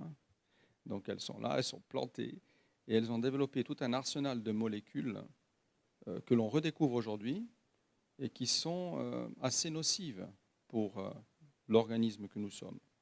On peut en parler à une autre occasion, mais les antinutriments, on les appelle comme ça, ils ont une fonction péjorante sur la biologie humaine. Les lectines détruisent le mucus intestinal auquel tu faisais référence et créent des perforations intestinales.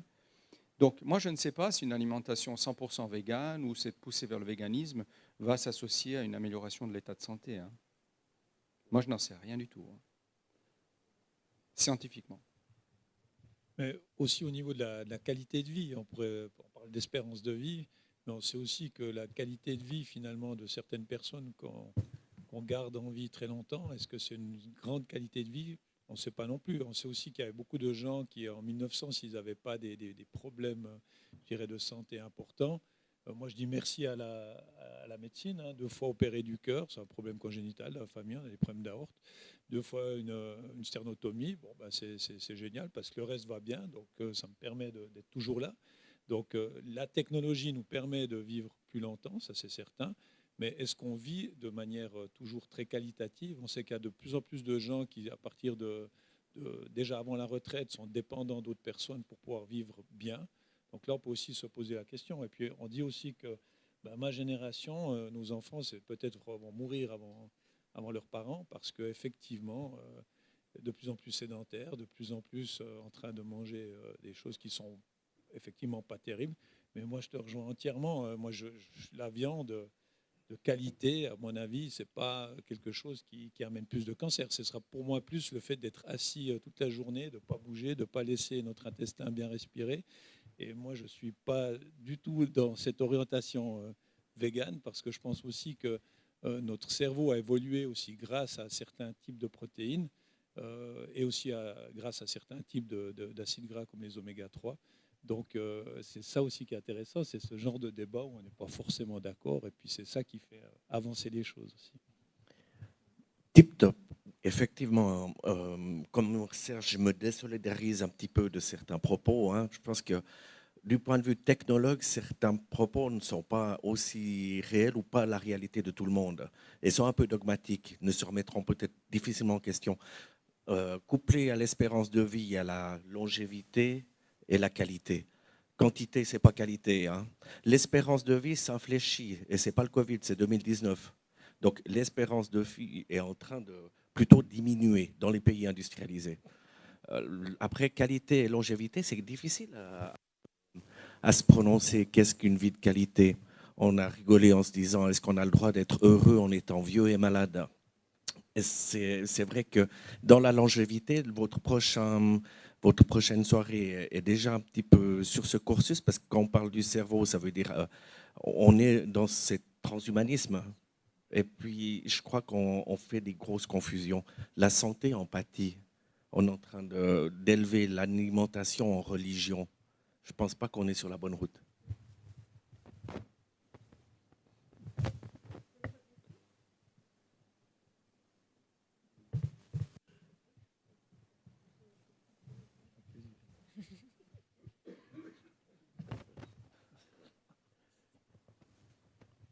C'est peut-être pas une question super bien formulée, mais on parle de nutrition sportive.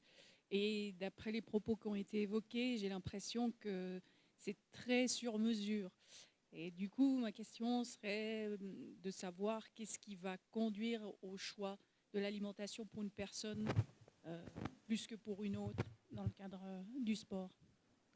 Alors Bruno l'a dit en aparté, c'est malheureusement pas du tout du sur-mesure. Si je vous expliquais, d'ailleurs j'étais encore à Roland-Garros la semaine passée et j'ai voulu goûter le hot dog parce que c'est ce que me disait Séverin Lutic, Roge, le truc qu'il préférait le plus à Roland, c'était chaque jour un hot dog parce qu'il adore le hot dog de Roland-Garros. Alors j'ai voulu le goûter, donc j'ai goûté, puis je ne l'ai pas mangé. Mais c'est vraiment un gros problème dans le domaine du sport parce qu'on pense justement que les athlètes se nourrissent bien et c'est malheureusement pas le cas. Et moi, si je me suis lancé dans la nutrition, la micronutrition, les bilans sanguins et autres chez les jeunes sportifs, c'est parce que j'ai vu énormément de casse. Alors, pas que dans le tennis, parce qu'après, je me suis intéressé à plus de 30 sports différents. Et en fait, on casse énormément de jeunes. Et puis, ceux qui passent à travers, finalement, c'est des gens qui sont souvent hors normes, hein, parce que les gens qui réussissent souvent sont des gens hors normes. On ne peut pas faire de la modélisation sur des gens comme Federer ou mon oncle Jean-Pierre Heger, il entraînait Werner Günther. Pour les plus anciens, Werner Günther, c'est un monstre à quelque part, mais un gentil monstre. Hein. Et c'est des gens qui ont de toute façon des capacités hors normes. Et tu dirais aussi la même chose avec Nicolas Spirig, c'est des gens qui sont hors normes. Ça veut dire que pour moi, chez les jeunes sportifs, on les nourrit pas bien. Et maintenant, ça fait plus de 30 ans que je m'occupe de nutrition du sport. On entend encore des jeunes qui mangent que des pâtes. Et puis après, ils disent ouais, c'est des sucres, des glucides ou des sucres rapides, c'est bien, mais ils mettent 500 grammes de parmesan. Donc le parmesan, il faut le digérer en 7-8 heures. Donc je ne sais plus si c'est les pâtes, ça va devenir le truc super digeste, quoi. Donc en fait, on est vraiment au tout début. Et c'est une éducation de base, ça part il y a 2% des entraîneurs qui s'intéressent à l'alimentation de leurs sportifs, il faut quand même le savoir. Donc en fait, il y a encore beaucoup de travail à faire à ce niveau-là. Donc je ne sais pas si j'ai répondu plus ou moins à la question. Donc, en essayant d'aller un peu plus loin pour des jeunes amateurs mais sportifs, à quoi est-ce qu'il faudrait faire attention? Parce que là, vous mentionnez les pâtes avec le fromage qui ne sont pas forcément indiqués. Est-ce qu'il y a des choses particulières quand même On a toujours un peu les mêmes problèmes de carence. Hein. Donc on a des carences liées au fer qui est quelque chose quand même de très important. Alors pour ceux qui ne mangent pas de viande, il reste la spiruline. Mais parce que dans les lentilles, il faudrait manger 1,5 kg de lentilles pour avoir autant de fer que dans 150 grammes de bœuf. Donc bonne chance pour digérer 1,5 kg de lentilles. Hein. Vous avez intérêt à avoir un microbiote qui fonctionne bien. Alors ça c'est sûr.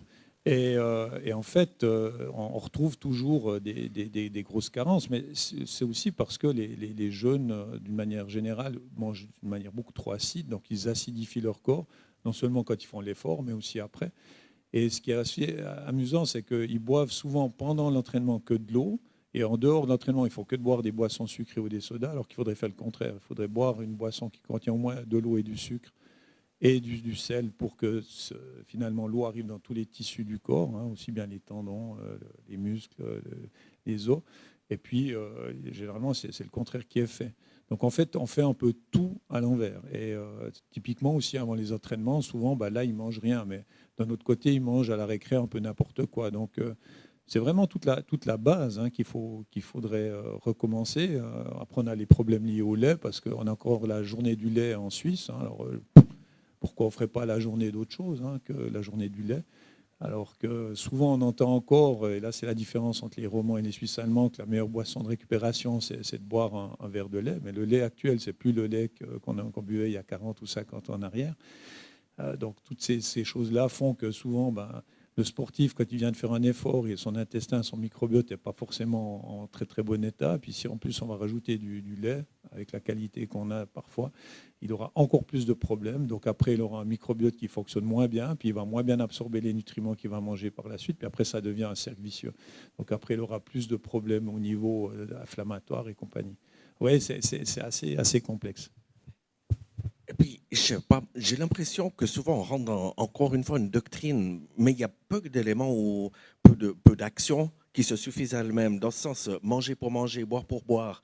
Il faut, quand tu parlais de pleine conscience, effectivement, il faut savoir pourquoi on mange. Donc, qu'est-ce qu'on a vécu, dans quel état on est. À des moments, se faire plaisir, compenser, c'est fondamental. Ça dépasse le besoin nutritionnel. Ça dépasse peut-être le besoin scientifique, charnel, matériel.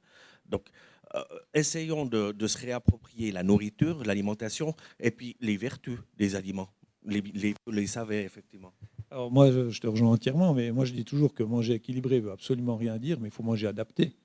Parce que si maintenant on va tous manger quelque chose ensemble, le même menu, je veux dire, il y a des gens plus jeunes, plus vieux, il y a des hommes, il y a des femmes, il y a des gens plus grands, plus petits, il y a des gens qui font beaucoup de sport, d'autres pas, il y en a qui ont une activité cérébrale qui est peut-être plus importante que d'autres, il y a des gens qui digèrent bien tout, d'autres pas. Donc finalement, manger équilibré, c'est quoi? Ça ne veut absolument rien dire. Donc il faudrait manger adapté à nos besoins. Et il y a une notion pour moi qui est fondamentale, c'est la notion du plaisir. Et ça, je le dis toujours, comme dans le sport, hein, garder le plaisir, c'est la base. Et on peut avoir du plaisir justement en mangeant sainement. Je rejoins tout à fait ce que tu dis. Moi, je voulais rebondir un petit peu sur une réflexion avec le monsieur qui a posé la première question. Je pense que la génération à laquelle vous faites référence, les 50 dernières années, qui maintenant on vit une période charnière, on l'a passé, hein, la charnière, mais maintenant c'est une nouvelle génération. Je pense que l'industrialisation de l'agroalimentaire a été nécessaire pour nourrir la planète, pour assurer aussi un apport calorique, hein, ne serait-ce que ça. Et on voit bien qu'il a failli à nourrir l'ensemble de la planète, puisqu'il y a encore des populations qui n'ont pas accès à la calorie, hein, dans le monde. Mais néanmoins, sans cette industrialisation, on n'en serait pas là. Mais je pense qu'elle l'a fait dans ce modèle-là. Si j'avais peut-être une petite critique à faire, c'est qu'on a aussi cultivé la confusion entre le fait de se nourrir et de consommer. On a créé une société de consommation et d'hyperconsommation. Je reviens à ce qui avait été dit tout à l'heure au sujet des jeunes qui étaient plus à même aujourd'hui de dépenser pour un attel que pour leur repas. C'est parce qu'ils consomment quelque chose. Mais on sort du cadre de la nutrition, du coup, puisqu'on consomme une émotion, un moment, une détente, quelque chose comme ça. Mais je veux dire, on a créé la confusion. Se nourrir, ça va bien plus loin que consommer. Voilà. Et donc, on a créé une superstructure de consommation. Aujourd'hui, vous avez la fraise en janvier, effectivement. Mais on a oublié le terme se nourrir. Et d'où, d'ailleurs, la différence entre le nutriment et le médicament. Le nutriment est là pour vous nourrir, pour vous permettre votre organisme d'assurer son bon fonctionnement parce qu'il lui amène les calories, les micronutriments dont il a besoin pour bien fonctionner. Le médicament, il est là pour éventuellement corriger quelque chose qui ne se passe pas bien. Mais il n'est pas naturellement présent dans votre organisme. Et on a fait un imbroglio de tous ces termes. À un moment donné, on a même parlé d'alicaments. Ça, je pense que c'était l'une des plus grosses bêtises qu'on a pu faire aussi. Laisser suggérer qu'un nutriment pouvait guérir une maladie. Alors, je ne dis pas que la nutrition n'a pas de rôle à jouer dans certaines conditions pour améliorer l'état de santé de malades, bien sûr. Mais j'ai l'impression qu'on a utilisé toute cette terminologie un peu facilement inventée, embrouillée, pour assurer finalement des ventes, hein, une hyperproduction et puis une hyperconsommation, et puis on est pris dans cette spirale-là. Et puis j'ai l'impression qu'on déconstruit cette spirale, mais je ne suis pas convaincu qu'on va en construire une meilleure. On peut passer la soirée là. C'est clair. Est-ce qu'on a encore d'autres questions? Oui, monsieur Georges. Je rebondis à votre dernière réponse. J'aimerais que vous me disiez qu'est-ce qui va se passer d'ici 25 ans, ça veut dire en 2050, pour nourrir 10 milliards d'individus. Quand vous pensez qu'un individu, aujourd'hui, de 70 ans, on est passé de 2,5 milliards à 7,5 milliards. Aujourd'hui, on y arrive. Est-ce qu'on y arrivera en 2050 ? Si. Que faire ? Écoutez, je n'ai pas la solution. Hein. Je n'ai malheureusement pas la réponse. Vous allez partir sans réponse, je suis désolé pour vous, mais moi non plus d'ailleurs.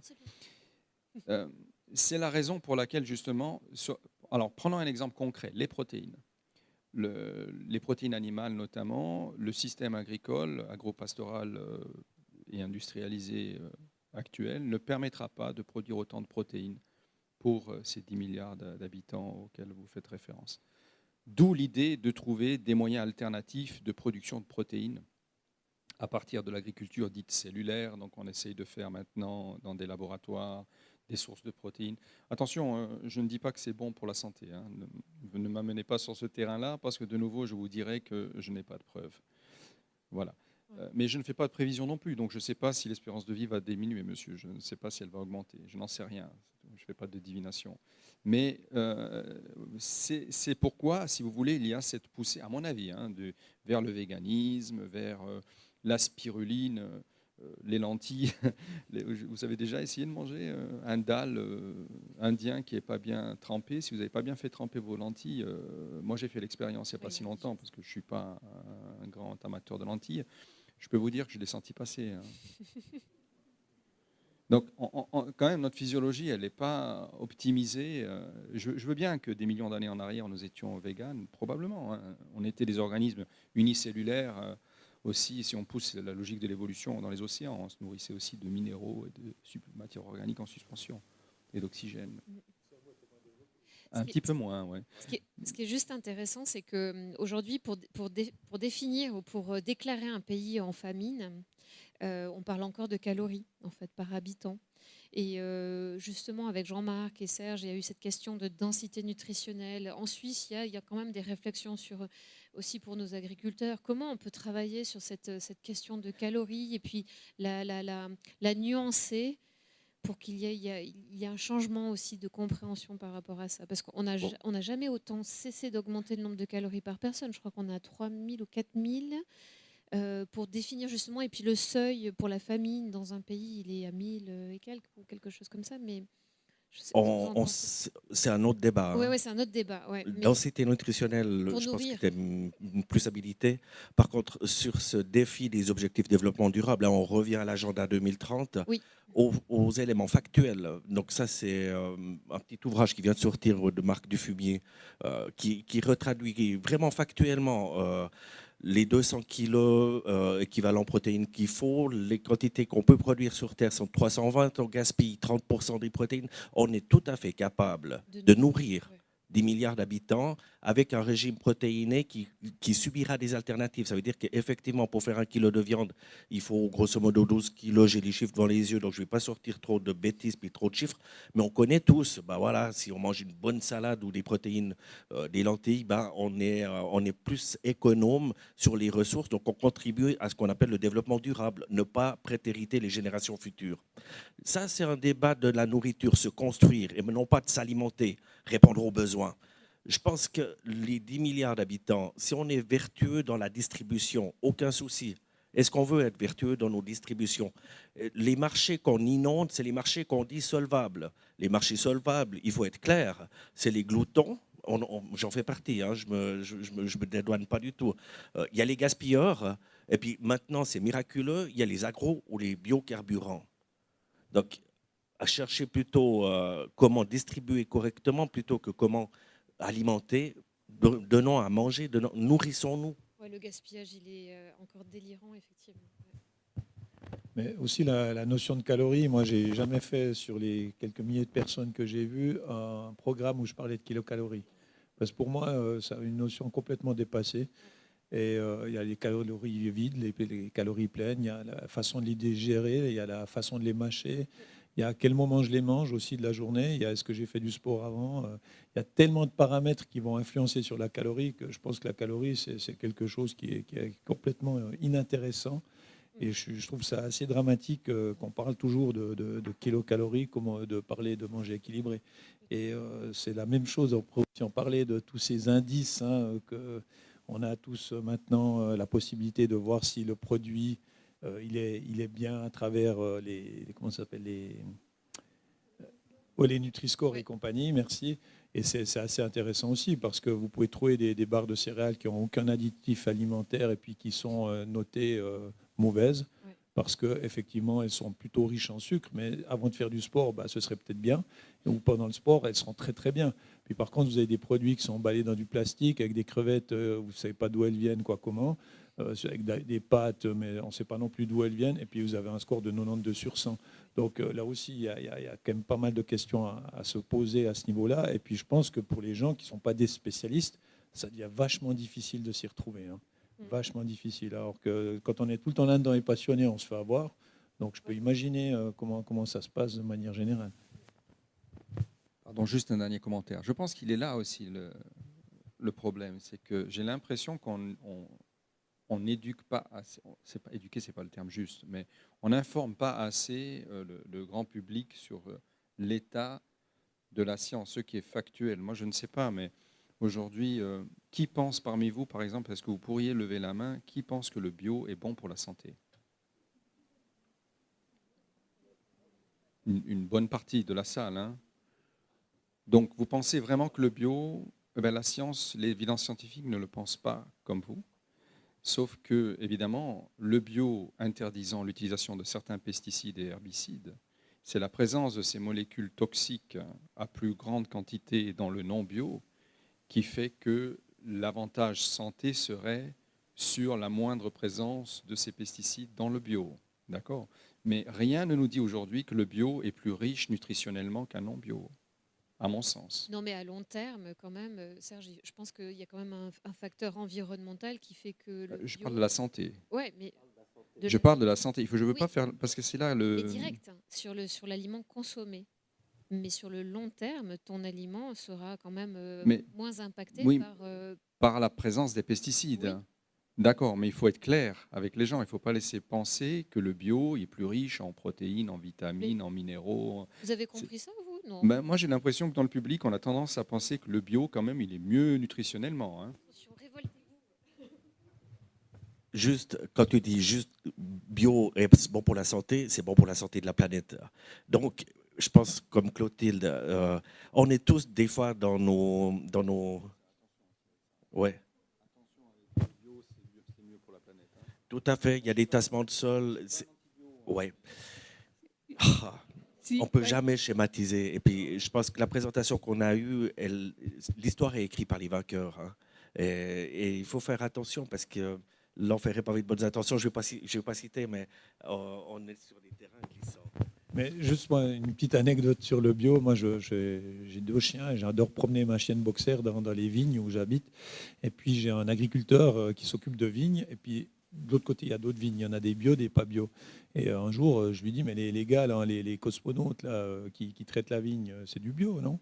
Il me dit, ouais. Mais je lui dis, mais alors pourquoi ils sont habillés en cosmonautes vu qu'ils font du bio? Et il me dit, bah, c'est simplement parce que là, vous voyez, ils balancent énormément de zinc et de cuivre. Et ça, c'est autorisé. Donc, la norme du bio, c'est des normes que l'être humain a mis. Et est-ce qu'on a les mêmes normes en Suisse qu'à l'étranger? Finalement, on ne sait pas trop, une fois de plus. Donc, c'est compliqué.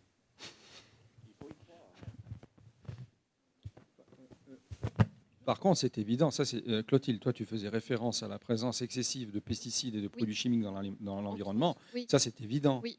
Ça, c'est évident. Mais moi, ce que je dénonce, entre guillemets, c'est ce faux semblant qu'on laisse traîner que le bio aurait une bien meilleure valeur nutritionnelle que le non bio. En réalité, il a moins de saloperies et encore. Et encore, c'est pas généralisable. Mais pour la planète, le débat, je suis tout à fait d'accord. Ça dépend aussi si on parle de fruits, légumes, viande ou bien de produits préparés. Parce que je pense que le bio a donné une confusion. On se dit c'est bio, c'est bon, alors que certains produits sont transformés ou voilà, c'est du sans gluten. Et puis au niveau index glycémique, c'est désastreux. Donc il y a une confusion, je pense. Voilà, il y a comment on va dire, pour pas être méchant ou pas être justement faire paraître d'être complotiste, mais c'est vrai que si on parle d'un ordre marchand, pour reprendre les théories de Jacques Attali, cet ordre marchand, il va pousser vers le haut les produits, donc vers les prix, la valeur monétaire les plus élevés. C'est très intéressant de vendre du bio pour la grande distribution. Pour le même acte d'achat, vous mettez une brique de lait bio, un franc 60, une brique de lait conventionnelle, vous avez 24% de marge. D'un côté, 24% de marge de 1 franc 60 ou 2 francs. L'autre côté, 1 franc. Si je suis marchand, ben, je vais pousser mes prix vers le haut. Donc le bio, on lui donne toutes les vertus. Le bio est écolo. Qui est d'accord que dire que le bio est écolo? Tout le monde? Non, on ne lève plus la main. Le bio est-il écolo? Ben non, le bio local, même pas forcément. Et puis le bio, ben bien sûr que le soya bio qui nourrit nos porcs à la place du sang de bovin, hein, qui a été utilisé dès la préhistoire. On nourrissait les porcs avec le sang. On nourrissait les poules avec le sang. C'est pas cette agro-industrie qui a imposé ça. C'est une évidence. On ne détruit pas des protéines. Aujourd'hui, ça n'a plus de valeur. La nourriture en tant que telle n'a plus de valeur. Elle est découplée de la valeur monétaire. On l'a voulu, société de consommation. On veut la paix. Il faut donner à manger aux gens. Mais de chercher la valeur d'un aliment dans son prix, c'est plus possible. Ça, c'est évident. Alors, allons la chercher effectivement dans sa proximité. Quand on mange un aliment, on mange son producteur. Oh non.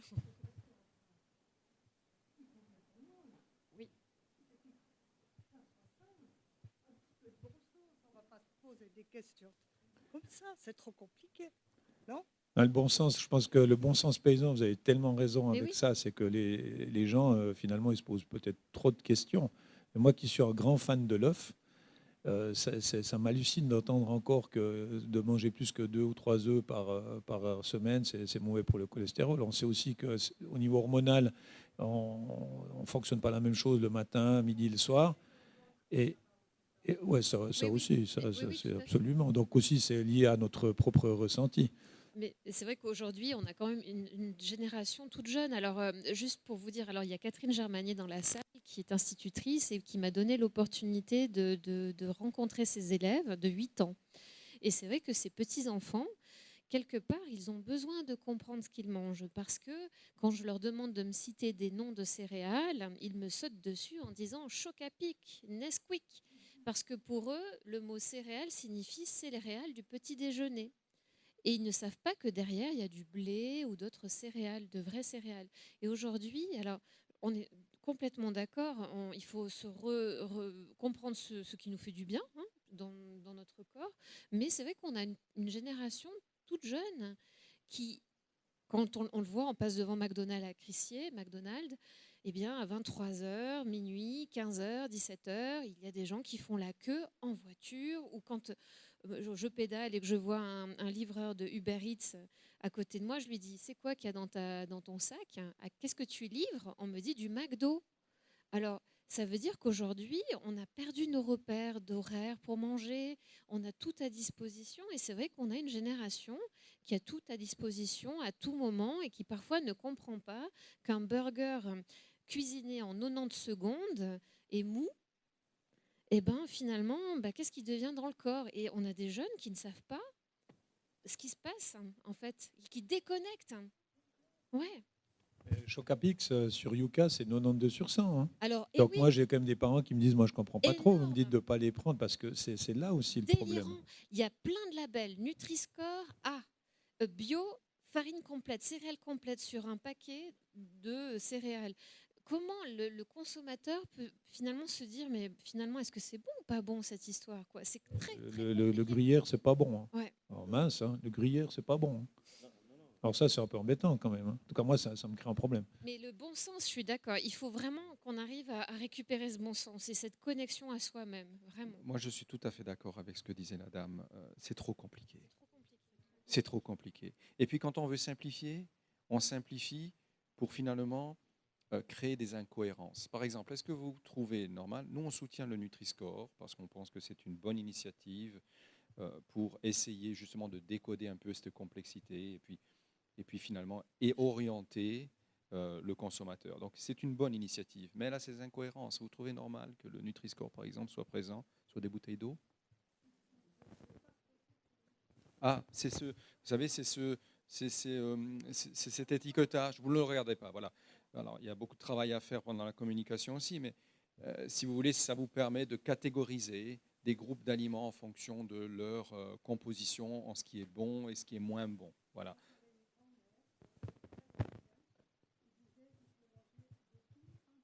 Exactement. Et un peu de tout. Produits, donc ça fait beaucoup d'un peu.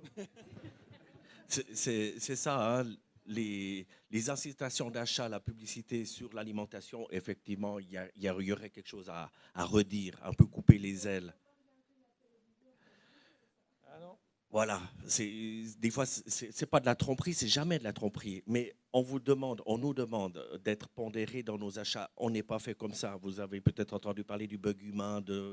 Enfin, c'est clair qu'on a des compulsions, on a des compensations, on a besoin de nourrir aussi d'après son état psychique. Moi, les expériences que j'ai faites, surtout en Afrique, le plus douloureux pour moi, ça a été de comprendre que pour des mamans en Afrique, de ne pas savoir d'où vient, de ne pas être partie prenante dans qui a fait cet aliment, pour elles, c'était pas mangeable. De fait, c'était pas mangeable. Donc, et puis nous, on ne se pose plus cette question. On sait effectivement, on s'est coupé de la nature, hein, c'est ça la civilisation. Puis c'est ça qui nous fait progresser. On parle plus de progrès aujourd'hui, on dit plus qu'on cherche le progrès, on cherche de l'innovation. Mais dans les faits, ça ne change pas grand-chose. On cherche à s'affranchir de la nature en la respectant, un peu plus peut-être, en la considérant. Donc, reprenons conscience que quand on se nourrit, c'est tout un écosystème. C'est l'écosystème agro-agri-alimentaire qu'il faut considérer.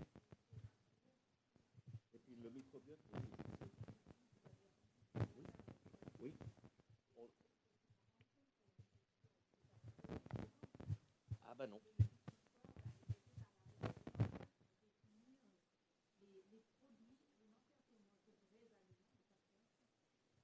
Voilà. Bon, je ne reviens pas sur le Nutri-Score, mais sur le microbiote, juste peut-être que si j'ai juste un petit conseil, ou c'est pas un conseil, mais éviter de faire analyser le microbiote comme ça, de dépenser des centaines de francs en Suisse pour finalement avoir un catalogue qui est probablement faux d'ailleurs, parce que personne ne sait comment ces bactéries fonctionnent dans l'organisme humain. C'est encore plus compliqué que nous-mêmes. D'ailleurs, très honnêtement, biologiquement, on est des taxis à bactéries, hein. Donc, c'est eux, ils étaient là avant, ils seront là probablement après. Si vous me demandez une prédiction, c'est celle que je vous donnerai. Les micro-organismes seront là après l'espèce humaine.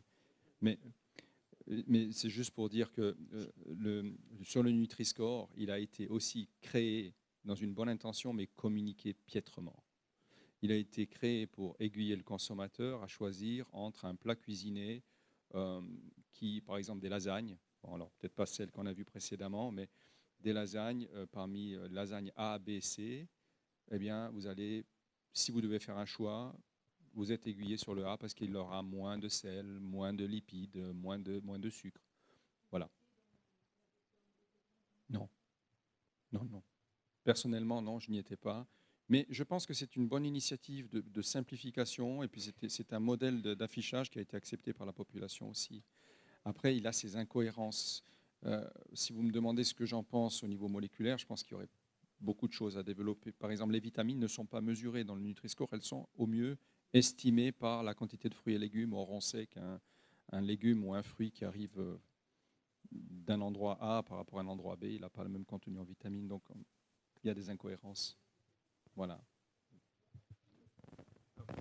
Juste par rapport au microbiote, avant Bruno a parlé aussi du sucre, hein, qui est effectivement une drogue. Mais je pense qu'on a un vrai problème aussi à l'heure actuelle, c'est que les gens sont que liés au système de récompense du cerveau. Et en fait, c'est comme si on devait être tout le temps dans le bonheur. Et moi, je dis toujours aux gens, le bonheur, c'est des moments de bonheur. Le reste du temps, il faudrait être à la recherche de la sérénité. Et la sérénité, c'est la sérotonine, c'est pas la dopamine.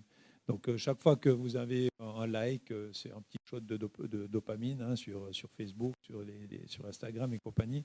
Et puis, en fait, on a créé maintenant une société où il faudrait être tout le temps dans le bonheur. C'est impossible. C'est comme si vous preniez de la coke toute la journée. Au bout d'un moment, ce serait difficile pour le cerveau. Donc, je pense qu'il faut vraiment aussi comprendre qu'il faut peut-être rééduquer aussi les gens, les jeunes, à penser qu'on ne peut pas être tout le temps en train de se shooter à des trucs qui nous apporteraient du bonheur. C'est impossible. On n'est pas fait pour fonctionner comme ça. Donc, cherchons plutôt à être serein et moins tout le temps dans des shots de dopamine. Ce serait mieux. Oui. Je voulais juste revenir sur la nutrition de précision. Du coup, la nutrition de précision et la nutrition du coup personnalisée. On parle ici justement pardon. Non, c'était pas ça. De bon sens, de bon sens.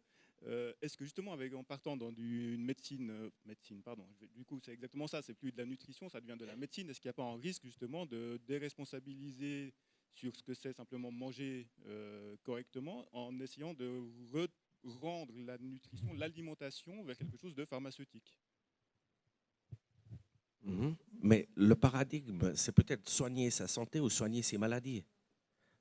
Vous voyez, je veux dire, une alimentation devrait permettre de soigner sa santé, de ne pas être malade ou de retarder certaines maladies. Après, la maladie, les maladies, les accidents, il y a une certaine fatalité. Je pense que 100% des gens dans la salle sont mortels, hein. Il y a des grands risques, hein. On sait aussi que l'épigénétique dit qu'on peut changer à peu près 80% de nos gènes. Alors demain, je ne peux pas faire 1m60 puis avoir des longs cheveux. Ça va être compliqué. Mais sur le reste, on peut effectivement influencer énormément nos gènes. J'ai parlé de ces problèmes de cœur. Mon frère, la semaine passée, il s'est fait aussi opérer. Mais lui, c'était à Lille, parce qu'on essayait d'autres hôpitaux. Moi, j'ai choisi le CHUV de l'aorte aussi. Donc certainement, on a un problème dans la famille lié à cette aorte. Ça doit être certainement génétique. Mais vu qu'on est en bonne forme pour le reste, 5 ou 6 jours après, on sort de l'hôpital. D'autres, quand vous allez dans ces hôpitaux, vous n'avez pas envie de rester. Hein, ils sont là depuis des mois.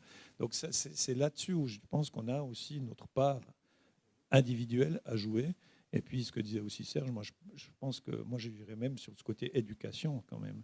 Et les parents, moi j'aime bien culpabiliser les parents quand ils ont des enfants. Je leur dis la première serait peut-être de déjeuner aussi, de prendre le petit déjeuner avec vos enfants. Parce qu'au départ, vous n'avez pas le petit déjeuner avec, après ils ne rentrent plus à midi, puis le soir, il y en a un qui a le foot, l'autre le théâtre, l'autre la musique, puis après 10 ans, le couple se sépare, et puis ils voient leurs gamins une fois tous les 15 jours, puis c'est qui les éduque? C'est les clubs, et puis c'est les écoles, ça ne joue pas. Donc il y a un peu tout ce niveau-là à revoir. Oui, non, mais c'est quand même, à force de voir du monde, on se rend compte que ce n'est pas évident, justement. Et que c'est peut-être les bases qu'on a oubliées. Hein. C'est revenir à du bon sens et à des bases, quoi. Les Thaïlandais disent que la plus grande des pauvretés, c'est de manger seul. Et les gens, ils mangent seuls devant leur natel. Hein. C'est quand même un peu ça. Hein. Et ce partage, moi je suis un épicurien, j'adore la table, j'aime le vin et le fromage. Et, et je pense que c'est et les gens. Et c'est génial de partager ça. Ouais. Même avec des véganes. À défaut. Je voulais juste rebondir en fait sur la. Vous avez partiellement répondu à ma question, mais en fait, on a tous un génome différent, donc on a tous des gènes différents, on a tous prédisposés à certaines maladies peut-être, ou justement à des résistances beaucoup plus fortes que d'autres.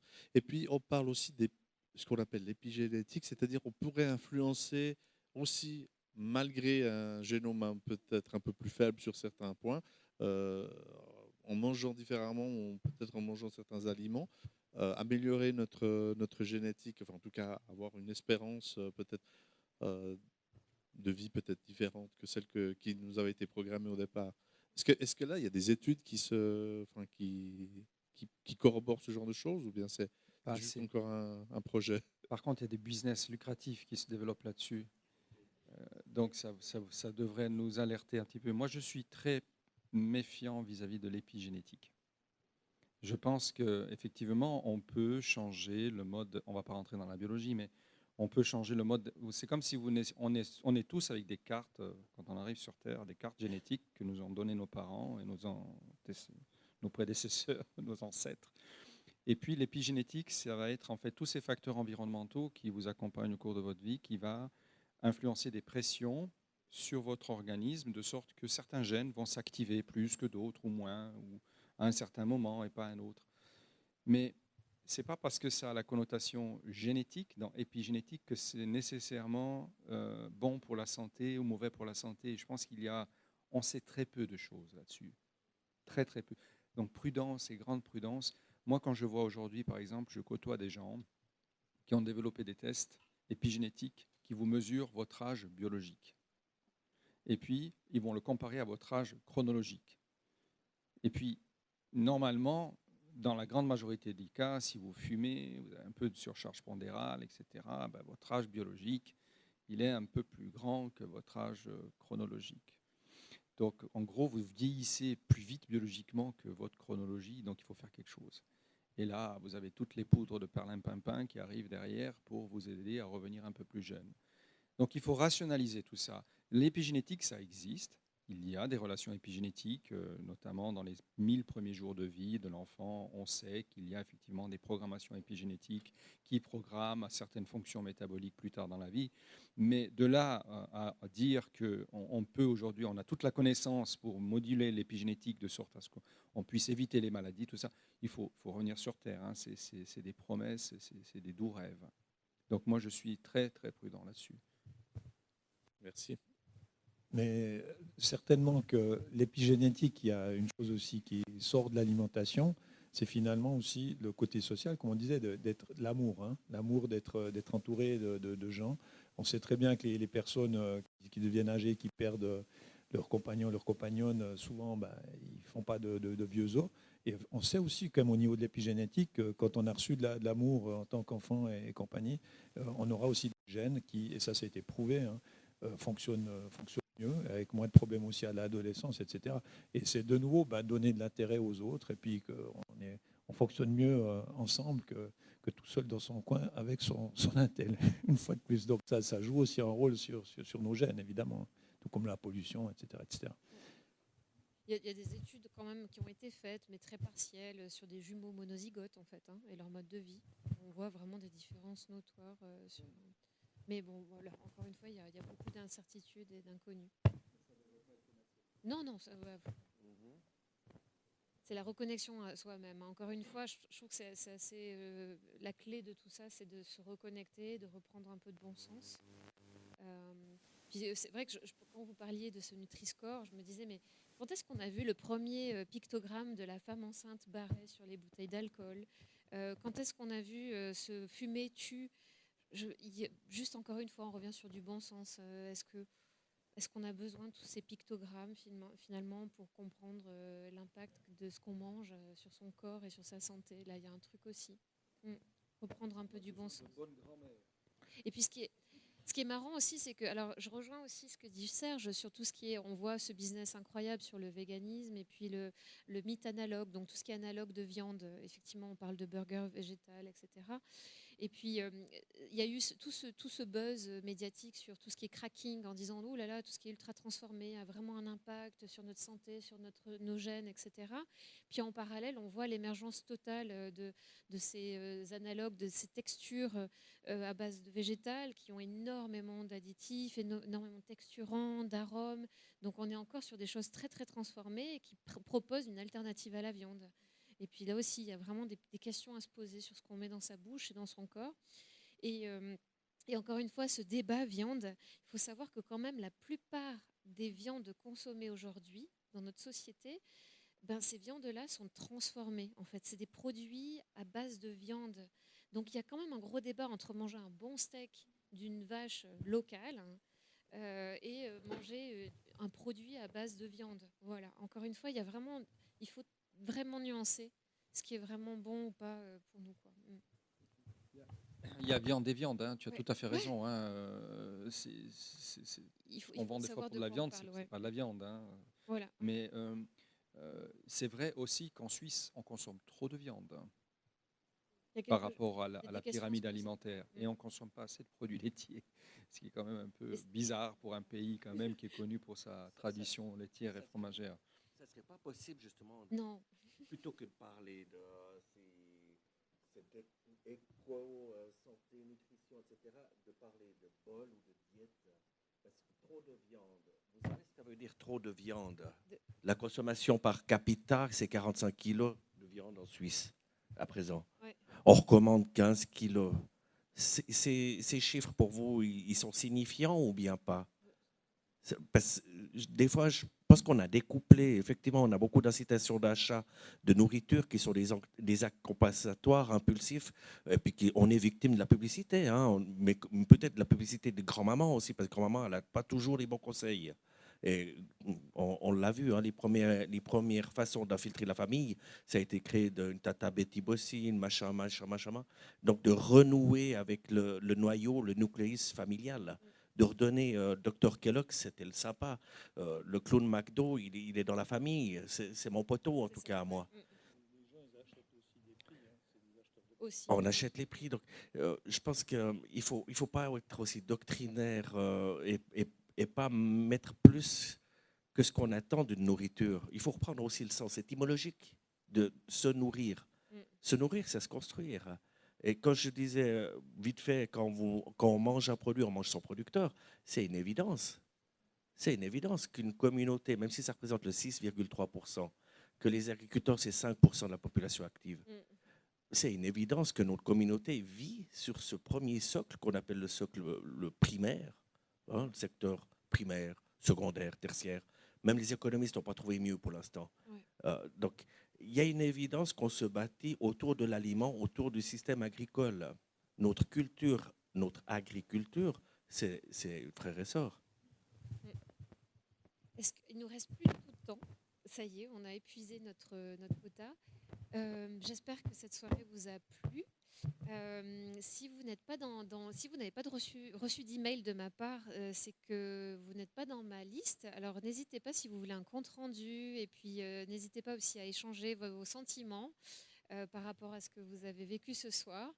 Un grand merci à Serge Redzi, à Jean-Marc Tandon, à Olivier Bourquin et à Monsieur Bruno Rossignol pour leur participation généreuse et pleine de réflexions supplémentaires. On ne va pas partir de là avec une solution clé en main, mais on a plein de nouveaux horizons qui s'ouvrent à nous pour comprendre un peu mieux vers où on va. Merci encore 1000 fois pour votre présence et puis à très bientôt. Ouais, merci.